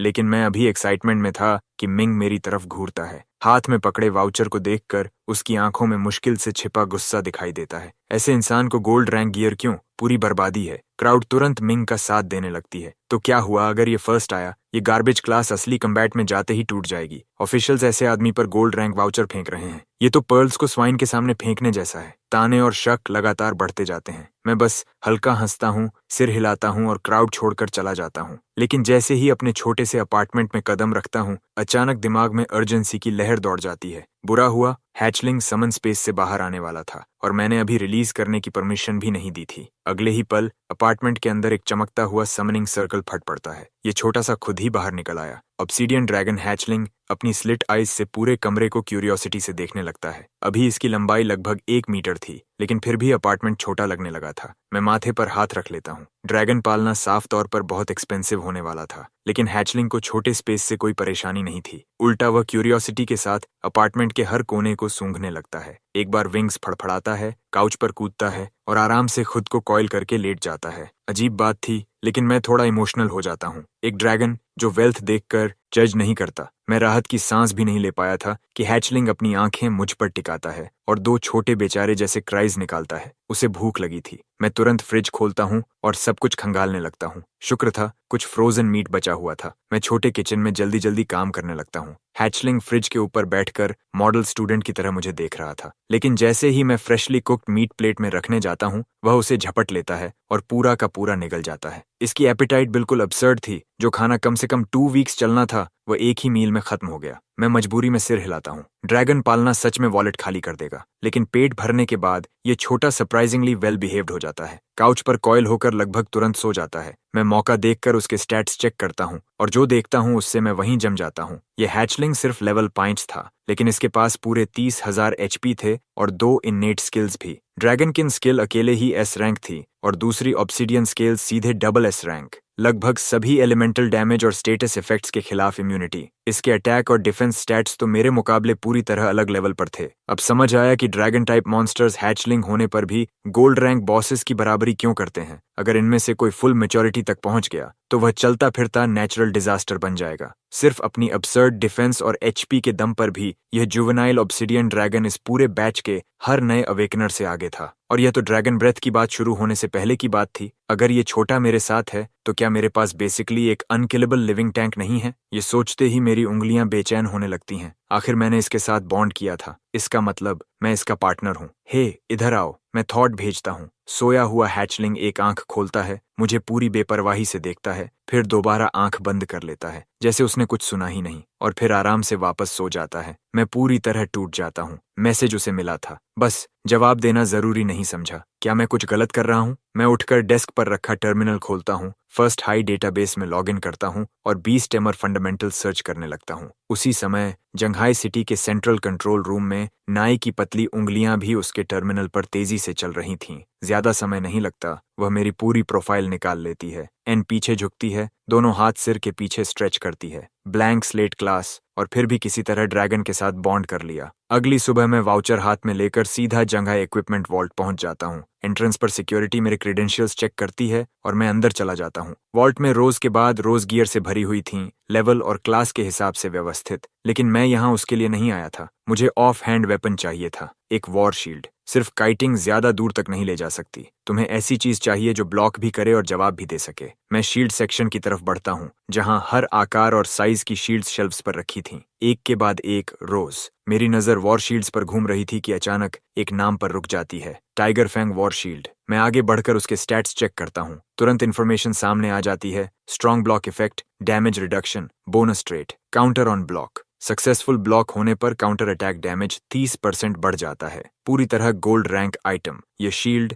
जंघाई सिटी के लेवलिंग जोन्स में चाइन की लाइफलाइन बनने वाली थी। चेकआउट प्रोसेस खत्म करने के बाद चिन हाथ में टाइगर फैंग वॉर शील्ड लेकर वॉल्ट से बाहर निकलता है। जंघाई सिटी की सड़कों पर लोगों की भीड़ उमड़ी हुई थी। आज वह दिन था जब नए अवेकनर्स ऑफिशियली प्रोफेशनल फाइटर्स बनते थे। हर गिल्ड जोर जोर से रिक्रूटमेंट कर रही थी। हर कोने पर फ्री एजेंट्स अपनी टीम्स बना रहे थे, लेकिन सबसे ज्यादा वेंडर्स थे, क्योंकि उनके लिए नए अवेकनर्स स्टार्टर गियर खरीदने का बहुत बड़ा मौका थे। हर कोई ऑक्शन हाउस से पूरा सेट खरीदने की हैसियत नहीं रखता। तभी डेनिम जैकेट पहना एक स्ट्रीट वेंडर चिन को देखता है और सीधे उसका रास्ता रोक लेता है। उसकी आंखें चमक रही थीं। तुम नए अवेकनर्स में से हो? सही। जंघाई सिटी के लेवलिंग जोन्स का मैप चाहिए। चिन की उम्र और साधारण कपड़े देखकर वेंडर सब समझ जाता है। 50 गोल्ड कॉइन्स, इस साल के सबसे फ्रेश मैप्स। चिन मना नहीं करता। जंघाई सिटी के आसपास लेवलिंग जोन्स लगातार बदलते रहते थे। डंजन रिफ्ट्स नई जगह खुलते थे। हर साल मॉन्स्टर्स अलग जगह रोग हो जाते थे। चिन बिना कुछ कहे 100 गोल्ड कॉइन उसकी तरफ उछाल देता है। एक मैप और गिल्ड्स किन जोन्स पर कब्जा कर रही हैं, उसकी लेटेस्ट इंटेल। वेंडर उसे जानकार नजरों से देखता है, फिर चुपचाप जैकेट से एक एनवलप निकालकर पकड़ाता है। तुम्हें चीजों की समझ है, वह धीरे से कहता है। यह हमें सिर्फ कल रात मिला। 4 मेजर गिल्ड्स, उनके टेरिटरीज, कौन से जोन्स लॉक कर रहे हैं, सब इसमें है। हम जैसे फ्री एजेंट्स बस उनसे दूर रहते हैं। बिल्कुल वही जो चिन जानना चाहता था। हर साइकिल में 4 मेजर गिल्ड्स खुलेआम पूरे जोन्स अपने लिए क्लेम कर लेते थे और वहीं अपने रिक्रूट्स को लेवल अप कराते थे। दूसरी गिल्ड्स भी वही करती थीं। चिन के लिए सबसे अच्छा यही था कि वह उनके रास्ते से दूर रहे। कम अटेंशन, कम प्रॉब्लम्स। वह एनवेलोप खोलता है। सबसे ऊपर हेडलाइंस थीं और सब नए एस रैंक अवेकनर्स पर। फर्स्ट हाई का S rank awakener Ming 4 major guilds में से टायरेंट गिल्ड ज्वाइन करता है। फर्स्ट हाई का S rank awakener Bowo black eagle guild join करता है। और फिर चिन का खुद का नाम। चिन की आंखें सिकुड़ जाती हैं। वह उन दोनों नामों को अपने दिमाग में घुमाने लगता है। बो फर्स्ट हाई के दिनों से ही खुलेआम चिन के पीछे पड़ा हुआ था। उसने कभी अपनी दुश्मनी छिपाने की कोशिश नहीं की, लेकिन मिंग अलग था। मिंग ज्यादा खतरनाक था, और वह भी शांत तरीके से। चिन ने यह बात बहुत पहले महसूस कर ली थी। फर्स्ट हाई में मिंग हर समय उसके पीछे घूमता रहता था और चिन हमेशा महसूस कर सकता था कि इस इंसान के अंदर बहुत कुछ छिपा है, लेकिन उसने कभी नहीं सोचा था कि वह इतना पेटी होगा। चिन ने जो भी काइंडनेस दिखाई, मिंग ने उसे कॉन्डेसेंशन समझा। अब मिंग टायरेंट गिल्ड ज्वाइन कर चुका था और हाई प्रायोरिटी रिक्रूट बन चुका था। मिंग को जानते हुए बात यहीं खत्म नहीं होने वाली थी, लेकिन इस बार मिंग सामने था, चिन छाया में था। टायरेंट गिल्ड, चिन धीरे से बुदबुदाता है। 4 मेजर गिल्ड्स में सबसे अमीर। उसका master Jin hundreds of billions की एसेट्स कंट्रोल करता था। टायरेंट गिल्ड के पास जो कुछ भी था खरीदा गया था। उनके एलीट मेंबर्स को भारी भुगतान मिलता था और प्रायोरिटी रिक्रूट्स पर वे कभी कंजूसी नहीं करते थे। इसलिए एस रैंक फ्रॉस्टब्लेड सोर्ड्समैन मिंग पर उनकी नजर पड़ना कोई हैरानी की बात नहीं थी। लेकिन 4 मेजर गिल्ड्स में से एक होने के बावजूद टायरेंट गिल्ड इतनी आसानी से अपनी रेपुटेशन दांव पर नहीं लगाएगी। सिर्फ चिन जैसे फ्री एजेंट के पीछे पड़ने के के लिए नहीं, और यही चिन को तेजी से और रेडर से दूर ग्रो करने का मौका देता था। वह बाकी हेडलाइंस छोड़ देता है और लेटेस्ट जोन मैप खोलता है। जंघाई सिटी के आसपास के करंट लेवलिंग जोन्स के हिसाब से कई लो डेंजर जोन्स थे जो लेवल 30 प्लस रेंज के लिए सूटेबल थे। Northern wasteland, monsters mutant wolf pack, abandon mine, monsters, corpse venom bats, blue mountain ruins, monsters, large goblin tribe, Kel graveyard, monsters, skeleton soldiers. ज्यादातर अवेकनर्स के लिए शुरुआती grinding quality पर आधारित होती है, क्वांटिटी पर नहीं। शुरुआती लो लेवल मॉब्स सिर्फ अगले स्टेज तक पहुंचने की सीढ़ी थे, लेकिन चिन के लिए हर monster species soul flame offering के जरिए नया ट्रेट या स्किल दे सकती थी। इसलिए लो लेवल मॉब हो या हाई लेवल बीस्ट, वैरायटी हमेशा बेहतर थी। उन सारे लो लेवल जोन्स के मॉन्स्टर्स साफ करना चिन पहले से तय कर चुका था, बस ऑर्डर का सवाल था। लेकिन जैसे ही उसकी नजर अबैंडन्ड माइन के नीचे लिखे कॉर्प्स वेनम बैट्स पर पड़ती है, उसकी आंखें चमक उठती हैं।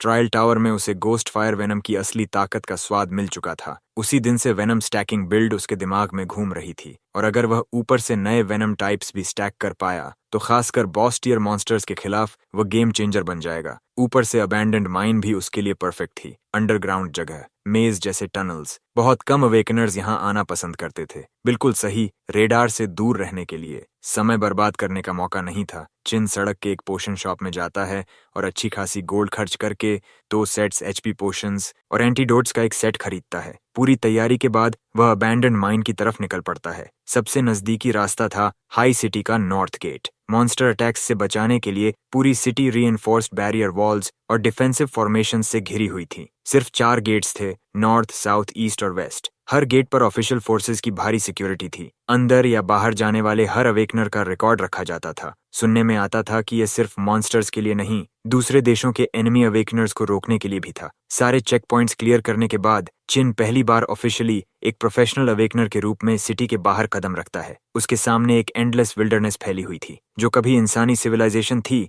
वह सैकड़ों सालों में मॉन्स्टर्स और डंजन्स के बीच मिट चुकी थी। सिर्फ धुंधले निशान बाकी थे। जैसे जैसे चिन जंघाई सिटी से दूर जाता है, अवेकनर्स की भीड़ कम होने लगती है। चिन अपना स्टेटस पैनल खोलता है। Class god forsaken level 15, HP 1950 MP 230, con 50 traits, savage D rank, blade core regeneration S rank, ghost fire A rank skills, tide step B rank, boiling beast blood A rank, savage charge B rank. अब tiger fang warshield equip करने के बाद उसकी DF और HP दोनों काफी बढ़ चुके थे। ट्रेड साइड पर उसने सैवेज, लाइट कोर रीजनरेशन और गोस्ट फायर वेनम कलेक्ट कर लिए थे। 3 पैसिव ट्रेट्स और 3 एक्टिव स्किल्स, जिनमें टाइड स्टेप और बॉइलिंग बीस्ट ब्लड भी शामिल थे। जिस ब्लैंक स्लेट क्लास से चिन ने शुरुआत की थी, उसके मुकाबले यह फर्क आसमान जमीन जैसा था। अलग अलग मॉन्स्टर्स से लिए गए इन ट्रेट्स के साथ चिन को पूरा भरोसा था कि वह अभी किसी A रैंक अवेकनर के सामने भी टिक सकता है। उसकी एकमात्र असली कमजोरी डैमेज आउटपुट थी। बॉइलिंग बीस्ट ब्लड के अलावा उसके पास कोई ऑफेंसिव स्किल नहीं थी, सिर्फ फ्रेंजी स्टेट का रॉ डैमेज बूस्ट था। तभी अचानक उसे याद आता है, ट्रायल टावर में उसने फ्लेम पॉइंट्स खर्च करके फ्रेंजी स्किल को अपग्रेड करके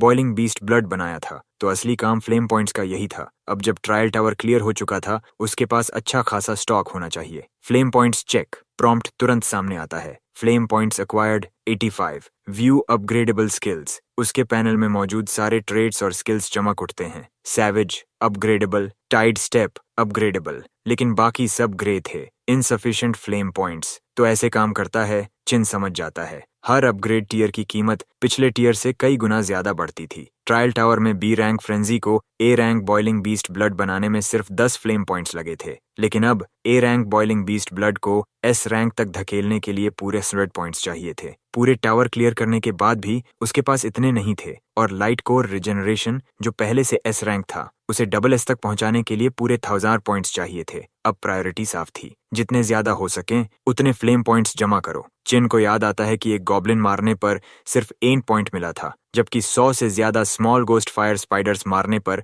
मुश्किल से 10 पॉइंट्स मिले थे। हर पॉइंट की कीमत थी, और आगे ट्रेड्स बढ़ते गए तो अपग्रेड करना आसान नहीं होगा। हर पॉइंट वहीं खर्च करना होगा जहां उसकी असली कीमत हो। लेकिन एक चीज तय थी, बॉइलिंग बीस्ट ब्लड अपग्रेड करना पूरी तरह वर्थ था। यह बीस्ट टाइप मॉन्स्टर्स की एक्सक्लूसिव स्किल थी और डैमेज आउटपुट को पागलों की तरह बढ़ाती थी। एक ही कैटेगरी की स्किल्स में भी इसका कोई मुकाबला नहीं था, और यही चिन की सबसे बड़ी ताकत थी। ऐसे ट्रेट्स और स्किल्स जो कोई इंसानी अवेकनर सामान्य तरीके से कभी हासिल नहीं कर सकता। गॉब्लिन से सैवेज, ट्री स्पिरिट से light core regeneration, ghost fire spiders से गोस्ट फायर वेनम। यही चिन की one of a kind advantage थी। मैप फॉलो करते हुए चिन अबैंडन्ड माइन तक पहुंचता है। वह बिल्कुल सुनसान जगह के बीचों बीच थी। एंट्रेंस आधा गिर चुका था और बाकी आधा सिर्फ डीले पत्थरों के सहारे टिका हुआ था। कोई हैरानी नहीं कि ज्यादातर लोग यहाँ नहीं आते। चिन को भी अंदर जाने से पहले खुद को थोड़ा मेंटली तैयार करना पड़ा। पहले बाहर का एरिया चेक करते हैं। अगर कुछ भी कोलैप्स होने जैसा लगा, तुरंत बाहर। वह बैग से एक ग्लास ट्यूब निकालता है। उसके अंदर एक फायरफ्लाई जैसी क्रीचर शांति से बैठी थी। उसकी नरम रोशनी चिन के आसपास 3 से 4 मीटर्स तक उजाला कर रही थी। इन्हें ग्लो बग्स कहा जाता था, एक और म्यूटेटेड स्पीसीज जिसे उसने स्ट्रीट वेंडर से खरीदा था। सस्ती, भरोसेमंद और लंबे समय तक चलने वाली लाइट, हर अंडरग्राउंड डंजन के लिए जरूरी चीज। ग्लो बग हाथ में लेकर चिन एक एक कदम संभल कर माइन के अंदर उतरने लगता है। टूटे फूटे स्टोन वॉल्स देखकर साफ पता चलता था कि ये रूइंस कम से कम कई 100 साल पुराने थे। ज्यादा समय नहीं गुजरता कि जमीन पर कुछ दिखाई देता है। काले दानेदार ड्रॉपिंग्स, बैट साइन। चिन ग्लो बग को बेल्ट पर लगाता है, एक हाथ में क्रूड आयरन स्पीयर निकालता है और दूसरे हाथ में टाइगर फैंग वॉर शील्ड उठा लेता है। ग्लो बग की हल्की रोशनी उसे आगे रास्ता दिखा रही थी। तभी अचानक सामने टनल की छत से पंखों की तेज आवाज आती है। अगले ही पल अंधेरे साए उसकी तरफ झपटते हैं। कम से कम 12 कॉर्प्स वेनम बैट्स, हर एक बाज जितना बड़ा। चिन तुरंत सिर झुकाता है और टाइगर फैंग वॉर शील्ड को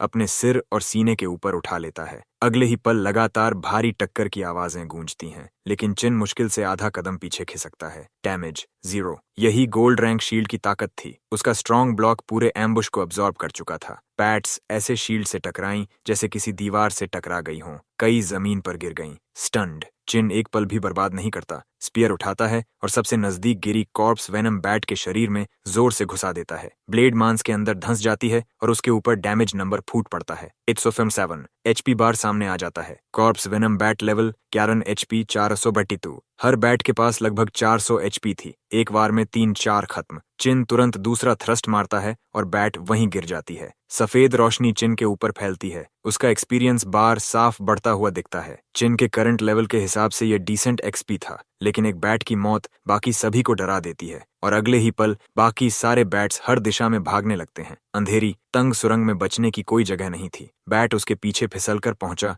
और उसकी पीठ में गहराई तक दांत गड़ा दिए। -29। ज्यादा डैमेज नहीं था, लेकिन एक प्रॉम्प्ट चमका। आपने कॉर्प्स वेनम स्टेट में प्रवेश कर लिया है। स्टन गेज बढ़ रहा है। Corps venom. चिन की नजर तुरंत धुंधली होने लगी। उसका सिर हर सेकंड के साथ भारी होता जा रहा था। यही था कॉर्प्स वेनम का इफेक्ट। पॉइजन डैमेज हर टिक पर कम था, लेकिन समय के साथ स्टन गेज बढ़ा रहा था। अगर जल्दी एंटीडोट इस्तेमाल नहीं किया गया तो गेज भरते ही टारगेट पूरी तरह पैरालिटिक स्टन में फंस जाता। चिन तुरंत पीछे हटकर दीवार से टिक गया। उसने शील्ड उठाकर सामने की रक्षा की और खाली हाथ से एंटीडोट निकाला और सीधा पी गया। उसकी नजर साफ होने लगी। डैमेज ओवर टाइम कम होने लगा। स्टन गेज घटा, लेकिन एक एंटीडोट काफी नहीं था। चिन ने तुरंत दूसरा भी पी लिया और आखिरकार कॉर्प्स वेनम पूरी तरह खत्म हो गया। ये वेनम वाकई बहुत खतरनाक था और इसी वजह से चिन अब कॉर्प्स वेनम ट्रेट हासिल करने के लिए और भी दृढ़ हो गया। बग लाइट की हल्की चमक में चिन का हाथ पीछे दीवार पर एक खोखले हिस्से तक पहुंचा, जो बस एक इंसान के घुसने जितना बड़ा था। वह तुरंत उसके अंदर घुस गया। शील्ड उठाकर लगभग पूरा शरीर ढक लिया। दूसरा हाथ स्पीयर को आगे बढ़ा रहा था। एंगल सीमित था, लेकिन इतने सारे बैट्स झुंड बनाकर आ रहे थे कि हर वार लग रहा था और किल स्पीड लगातार बढ़ रही थी। चिन ने बॉइलिंग बीस्ट ब्लड एक्टिवेट कर दिया। हर किल ड्यूरेशन को रिफ्रेश कर रही थी। उसकी आउटपुट तुरंत दोगुनी हो गई। जल्द ही सुरंग पूरी तरह शांत हो गई। चिन के आसपास फर्श बैट की लाशों से भर चुका था। Soul flame offering. Corpse venom bats. हल्की लपटें लाशों से उठीं और चिन में समा गईं। Corpse venom bat. Soul flame offering successful. Flame points +1। Corpse venom bat. Soul flame offering successful. Flame points +1। Notification लगातार आते रहे, लेकिन जिस लाइन का चिन इंतजार कर रहा था वो नहीं आई। कॉर्प्स वेनम ट्रेट इतनी आसानी से ड्रॉप नहीं होने वाला था। चिन ने स्पीयर की नोक से खून साफ किया और माइन के अंदर और गहराई तक बढ़ गया। रास्ते में वह एक के बाद एक बैट के झुंड काटता चला गया। हालात और खराब करने वाली चीज थी माइन की बनावट। इस घुप अंधेरे टनल मेज में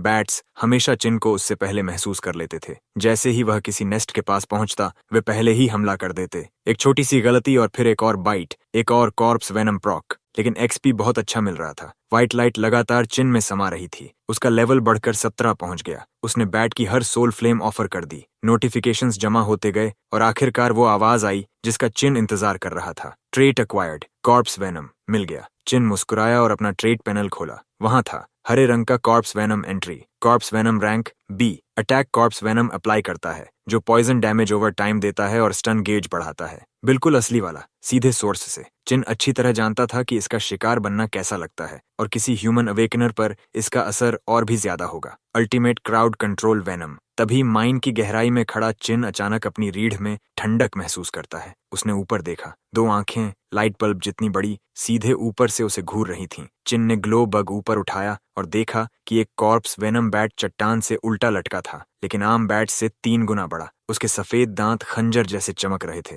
बॉस! चिन तुरंत सतर्क हो गया। उसने टाइगर फैंग वॉर शील्ड ऊपर छत की तरफ उठा लिया। काली हवा सुरंग में फटी और विशाल बैट सीधा चिन पर टूट पड़ा। शील्ड से टकराया और ऐसा इम्पैक्ट हुआ जो छोटे बैट से कई गुना ज्यादा था। चिन लड़खड़ाता हुआ जमीन पर जा गिरा। हल्की रोशनी में उसके खंजर जैसे दांत सीधे चिन के गले की तरफ बढ़े। चिन ने झटके से शील्ड ऊपर उठाकर रोका और शॉक वेव उसकी पूरी बांह में फैल गई। इस चीज की रॉ पावर पागलपन थी। चिन उसके वजन के नीचे दब गया, वापस धक्का भी नहीं दे पा रहा था और हालात और खराब हो गए। इस संघर्ष में उसकी बेल्ट पर लगी ग्लो बग ट्यूब किसी चीज से टकराई और तेज आवाज के साथ टूट गई। बुरी खबर, ग्लो बग मुश्किल से 1 मीटर उड़ा ही था कि विशाल बैट ने उसे हवा में ही निगल लिया। माइन पूरी तरह अंधेरे में डूब गई। इससे पहले कि चिन अपना बैकअप निकाल पाता, सामने से सड़ी हुई हवा का एक झोंका आया और जोर से उसकी शील्ड पर टकराया। -197 फुल ब्लॉक स्टैंस में होने के बावजूद इतना डैमेज। लेकिन अब माइन पूरी तरह पिच ब्लैक थी, कुछ भी दिखाई नहीं दे रहा था। चिन ने स्पीयर आगे घोंपा लेकिन कुछ नहीं लगा। अंधेरे में कॉर्प्स वेनम बैट किंग पूरी तरह अपने क्षेत्र में था। चिन सिर्फ उसके पंखों की आवाज से उसे ट्रैक कर सकता था। फिर सड़ी हुई हवा का एक और झोंका। हमला आ रहा है। चिन चुपचाप गिनने लगा। अभी! उसने तुरंत गोस्ट फायर वेनम एक्टिवेट किया। उसका साधारण आयरन स्पीयर अचानक आग में फट पड़ा और टनल रोशनी से भर गई। बैट किंग वहीं था। चिन ने स्पीयर सीधा उसमें घोंप दिया। -134 target is burning, target is poisoned. 2 notifications एक साथ आए। बैट किंग के शरीर पर आग फैल गई और पिच ब्लैक केव में तेज जलने लगी। अब छिपने की कोई जगह नहीं। चिन ने शील्ड उठाई, आगे बढ़ा और स्पीयर को लगातार बैट किंग में घोंपता गया। -137 burn damage 33, -129 burn damage 33। Spear के डैमेज के साथ बर्न और पॉइजन डैमेज मिलकर बैट किंग की एचपी तेजी से खत्म करने लगे। जाहिर था जो प्राणी गीली गुफाओं में रहता हो वह स्वाभाविक रूप से आग के खिलाफ कमजोर होगा। पूरी तरह आग में घिरा बैट किंग संकरी गुफा में पागलों की तरह तड़पने लगा, लेकिन आग बुझा नहीं पा रहा था। अंधेरे की आड़ खत्म होते ही जलता हुआ बैट किंग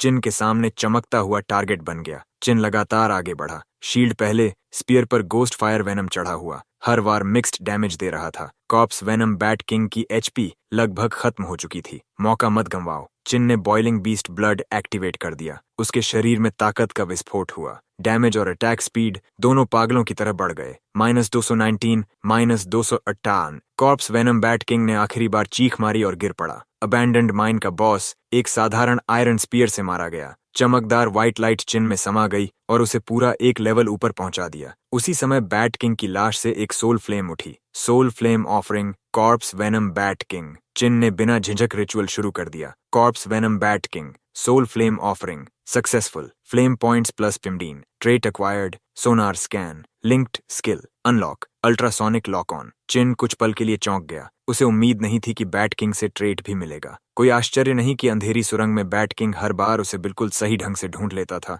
यहाँ तक कि उसकी मूवमेंट तक प्रिडिक्ट कर लेता था। वैज्ञानिक रूप से देखें तो बैट्स अल्ट्रासाउंड से अपना आसपास मैप करते हैं और शिकार ढूंढते हैं। लगता है ये कॉर्प्स वेनम बैट्स उस क्षमता को और आगे ले गए थे। चिन ने सोनार स्कैन खोला। स्किल पैनल में नया बी रैंक स्किल चमक रहा था। सोनार स्कैन रैंक बी। इफेक्ट, हर दिशा में हाई फ्रीक्वेंसी साउंड वेव्स छोड़ता है, आसपास के इलाके का मैप बनाता है और दुश्मनों की अनुमानित पोजीशन पता करता है। Effective range 30 metre. दुश्मन पर पहले हमला करने के लिए शानदार स्किल, और ये एक लो लेवल जोन बैट से आया था। एक प्रॉम्प्ट चमका। Current flame points 135। क्या आप किसी स्किल को अपग्रेड करना चाहते हैं? सही। अबैंडन्ड माइन क्लियर करने से उसके पास ए रैंक स्किल अपग्रेड करने जितने पॉइंट्स आ गए थे, लेकिन अभी उसके पास 3 विकल्प थे।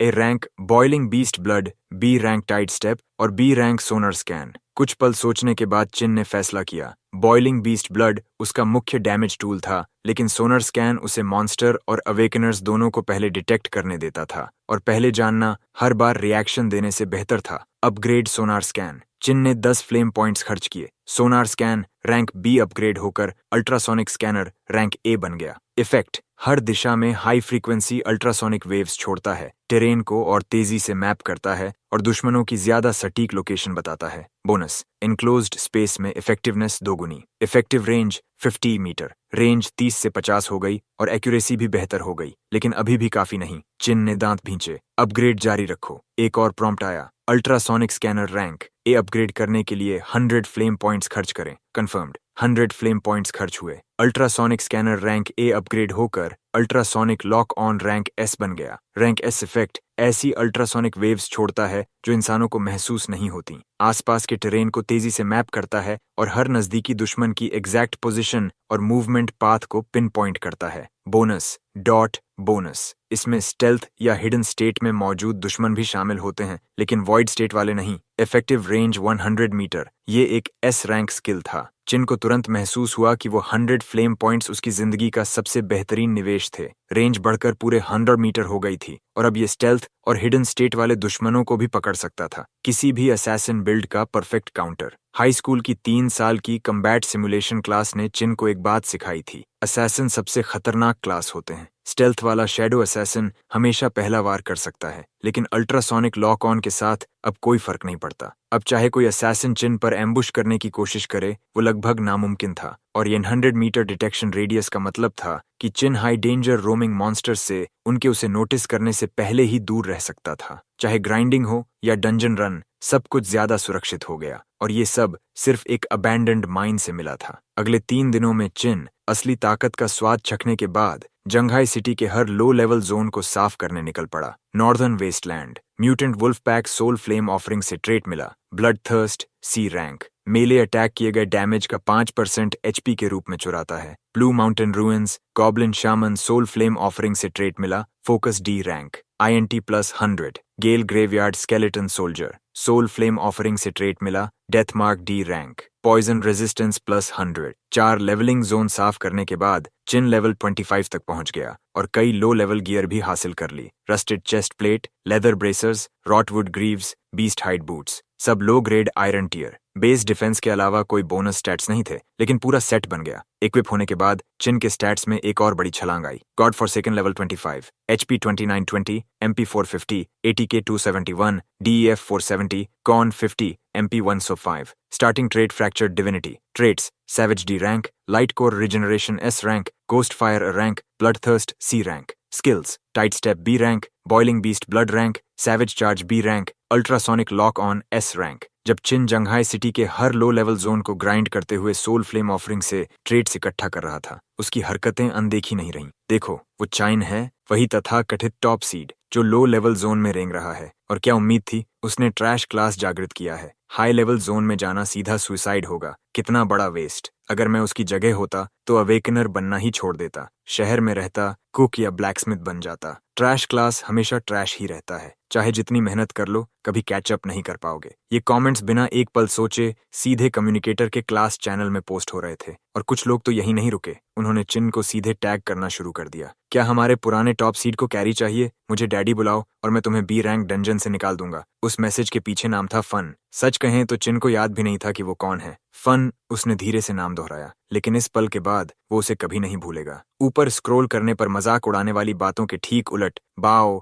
मिंग और यान जैसे 3 S रैंक अवेकनर्स की तारीफों की बांट लगी हुई थी। सुना है मिंग ने टायरेंट गिल्ड ज्वाइन कर ली, 4 मेजर गिल्ड्स में से एक। मिंग, अब हम सबकी उम्मीदें तुम पर हैं। मिंग ने चैनल में आराम से और आत्मविश्वास से जवाब दिया। रिलैक्स, हम सब क्लासमेट्स हैं। जिसके पास आधा भी दिमाग है वो आगे मुझसे जुड़ जाएगा। मैं सब कुछ प्रॉमिस नहीं कर सकता, लेकिन कुछ खास लोगों से बेहतर जरूर करोगे। मिंग के आते ही क्लास चैनल पूरी तरह पागल हो गया और उसके हर ताने ने बातचीत को चिन के खिलाफ मोड़ दिया। उस वेस्ट का नाम भी मत लो, शर्म आती है। वो हमारी पूरी क्लास को नीचे गिरा रहा है। बिल्कुल, और मिंग तो अब टायरेंट गिल्ड जंघाई ब्रांच का स्क्वाड लीडर भी बन चुका है। इतना बिजी होने के बावजूद वो हमें याद रखता है। सुना है बाहर डेजर्ट एरिया में कहीं नया डंजन खुला है और उसका डेंजर रेटिंग अभी तय नहीं हुआ। क्या मिंग जंघाई ब्रांच को फर्स्ट क्लियर दिलाएगा? मिंग ने एक पल की भी झिझक नहीं दिखाई। First clear? जाहिर है मैं जंघाई ब्रांच चलाता हूँ। टायरेंट गिल्ड के हर नए अवेकनर को मेरे आदेश मानने पड़ते हैं। उस डंजन का फर्स्ट क्लियर हमारा है। मिंग सबसे बेस्ट है। बेशर्मी भरी तारीफों के उस ढेर के बीच चिन की नजर एक ऐसी लाइन पर टिक गई जो सच में मायने रखती थी। डिजर्ट में कहीं एक नया डंजन प्रकट हुआ था। ये जानकारी बहुत महत्वपूर्ण थी। डंजन रिफ्ट अपनी प्रकृति से ही अनिश्चित होते हैं। नया डंजन कहीं भी खुल सकता है और शुरुआत में उसका डेंजर रेटिंग लगभग हमेशा अज्ञात रहता है। इसी वजह से शहर की ऑफिशियल अथॉरिटी फर्स्ट क्लियर पर भारी इनाम देती थी और कई डंजन्स में one time only bonus, treasure chests और बॉस रिवॉर्ड्स होते थे जिन्हें सिर्फ फर्स्ट क्लियर टीम ही हासिल कर सकती थी। इसी कारण हर बड़ा गिल्ड फर्स्ट क्लियर के लिए पागल रहता था। जंघाई सिटी के आसपास के जोन्स सब लो लेवल थे, इसलिए यहाँ प्रकट होने वाला नया डंजन भी आमतौर पर बहुत खतरनाक नहीं होता। बड़े गिल्ड्स के टॉप इलीट्स इस तरह की चीजों पर ध्यान भी नहीं देते थे। वे इसे अपने नए अवेकनर्स को सौंप देते थे। इसलिए नए डंजन इस बैच के लिए लड़ाई का मैदान बन जाते थे और चिन ने मन ही मन तय कर लिया था कि ये डंजन उसी का होगा। नया डंजन मतलब नए मॉन्स्टर्स मतलब नए traits. Crimson scorpion desert Jianghai city के पास का एक और जोन था, लेकिन इसका फैलाव हजारों किलोमीटर तक था। इसके गहरे हिस्से आज तक पूरी तरह एक्सप्लोर नहीं किए गए थे। ऐसे में वहां नया डंजन खुलना कोई हैरानी की बात नहीं थी। और क्योंकि डेजर्ट में अभी टेलीपोर्टेशन सर्कल्स नहीं लगाए गए थे, इसलिए वहां जाने वाले हर अवेकनर को पैदल यात्रा करनी पड़ती थी। क्रिम्सन स्कॉर्पियन डेजर्ट अपनी जलती धूप और अंतहीन रेत के साथ ऐसी जगह थी जहां आम अवेकनर्स कभी जाना पसंद नहीं करते, लेकिन नए अवेकनर्स के लिए ये एक गोल्ड रश था। इस साइकिल का पहला नया डंजन सिर्फ फर्स्ट क्लियर के लिए शहर बड़ा इनाम ही नहीं देता था, बल्कि रातों रात नाम बनाने का मौका भी देता था। जैसे ही खबर फैली जो डेजर्ट पहले खाली था, वहां लोगों की भीड़ लग गई। जब चिन क्रिम्सन स्कॉर्पियन डेजर्ट की ओर निकला, रास्ता पहले ही वहां पहुंचने के लिए बेचैन अवेकनर्स से भर चुका था। ज्यादातर गिल्ड ग्रुप्स या छोटी टीम्स में यात्रा कर रहे थे। चिन जैसा अकेला इंसान लगभग न के बराबर था। हर कोई जानता था कि नया डंजन मौका भी हो सकता है और खतरा भी। अननोन रेटेड डंजन पहले पूरी टीम्स मिटा चुके थे। हर अतिरिक्त टीममेट मतलब एक अतिरिक्त सुरक्षा। एक ग्रुप ने अकेले चिन को देखा और उसकी तरफ बढ़ा। तुम नए अवेकनर हो ना? डंजन अकेले जा रहे हो? टीम अप करना चाहोगे? एक लंबा वॉरियर आगे आया। उसकी नजर चिन को ऊपर से नीचे तक देखने लगी। साफ था कि चिन के लगभग पूरे गियर सेट ने उसका ध्यान खींचा था। इस स्टेज पर जिसके पास फुल किट हो, वो या तो बहुत अमीर होता था या बहुत ताकतवर। चिन ने पूरे ग्रुप को गौर से देखा। अलग अलग आउटफिट्स देखकर उसने तुरंत समझ लिया कि वे एक गिल्ड से नहीं थे, बस एक पिकअप ग्रुप थे। 2 लड़के 2 लड़कियां। लंबे वॉरियर के अलावा 2 लड़कियां मेज और क्लेरिक थीं और दूसरा लड़का आर्चर था। उनके गियर देखकर अंदाजा लग गया कि वे C से B रैंक के बीच थे। टीम कॉम्पोजिशन ठीक थी, लेकिन उनके पास मोबाइल ऑफ हैंड रोल नहीं था। अगर फ्रंट लाइनर एग्रो कंट्रोल खो देता तो पीछे खड़े ग्लास कैनन सीधे खतरे में पड़ जाते। चिन की प्रोफेशनल इंस्टिंक्ट पहले ही पूरी टीम की डायग्नोसिस कर चुकी थी। सॉरी, अभी टीम ढूंढ नहीं रहा। उसने सिर हिलाया। लंबा लड़का इतनी आसानी से हार मानने वालों में नहीं था। उसने फिर कहा, डंजन खतरों से भरा हो सकता है। ज्यादा टीममेट्स मतलब ज्यादा बैकअप। सोच लो, मैं हाउ हूँ, कम से कम कांटेक्ट तो ऐड कर लो। चिन के कम्युनिकेटर पर फ्रेंड रिक्वेस्ट तुरंत उभर आई। लड़का सच्चा लग रहा था, लेकिन चिन एक्सेप्ट करता उससे पहले पीछे खड़ी क्लेरिक ने चिन को अजीब नजर से देखा। फिर उसने हाउ की बाजू खींचकर उसके कान में कुछ फुसफुसाया। हाउ का चेहरा तुरंत बदल गया। उसने बिना कुछ कहे फ्रेंड रिक्वेस्ट कैंसिल कर दी। रुको, तुम चिन हो? सॉरी, हम किसी और को ढूंढ लेंगे। सिर्फ 2 वाक्य। चिन सब समझ गया। क्लेरिक ने उसे पहचान लिया था, वही अवेकनर जिसने सेरेमोनी में ट्रैश ब्लैंक स्लेट क्लास चुना था। यहाँ तक कि ये लो रैंक पिकअप ग्रुप भी किसी ट्रैश क्लास प्लेयर को अपने ऊपर बोझ नहीं बनाना चाहता था। लेकिन चिन को कोई फर्क नहीं पड़ा। वह बिना दूसरी बार सोचे मुड़ा और आगे बढ़ गया। पीछे फुसफुसाहटें उसका पीछा करती रहीं। देखा, वो सच में चिन था जिसने ट्रैश क्लास चुना था। कहते हैं वो फर्स्ट हाई का टॉप सीड था और अब उसका गियर देखो, हमसे भी ज्यादा बुरा हाल है। चिन ने सब अनसुना कर दिया। तभी उसका कम्युनिकेटर बज उठा। उसमें सिर्फ एक कॉन्टैक्ट सेव था, यान।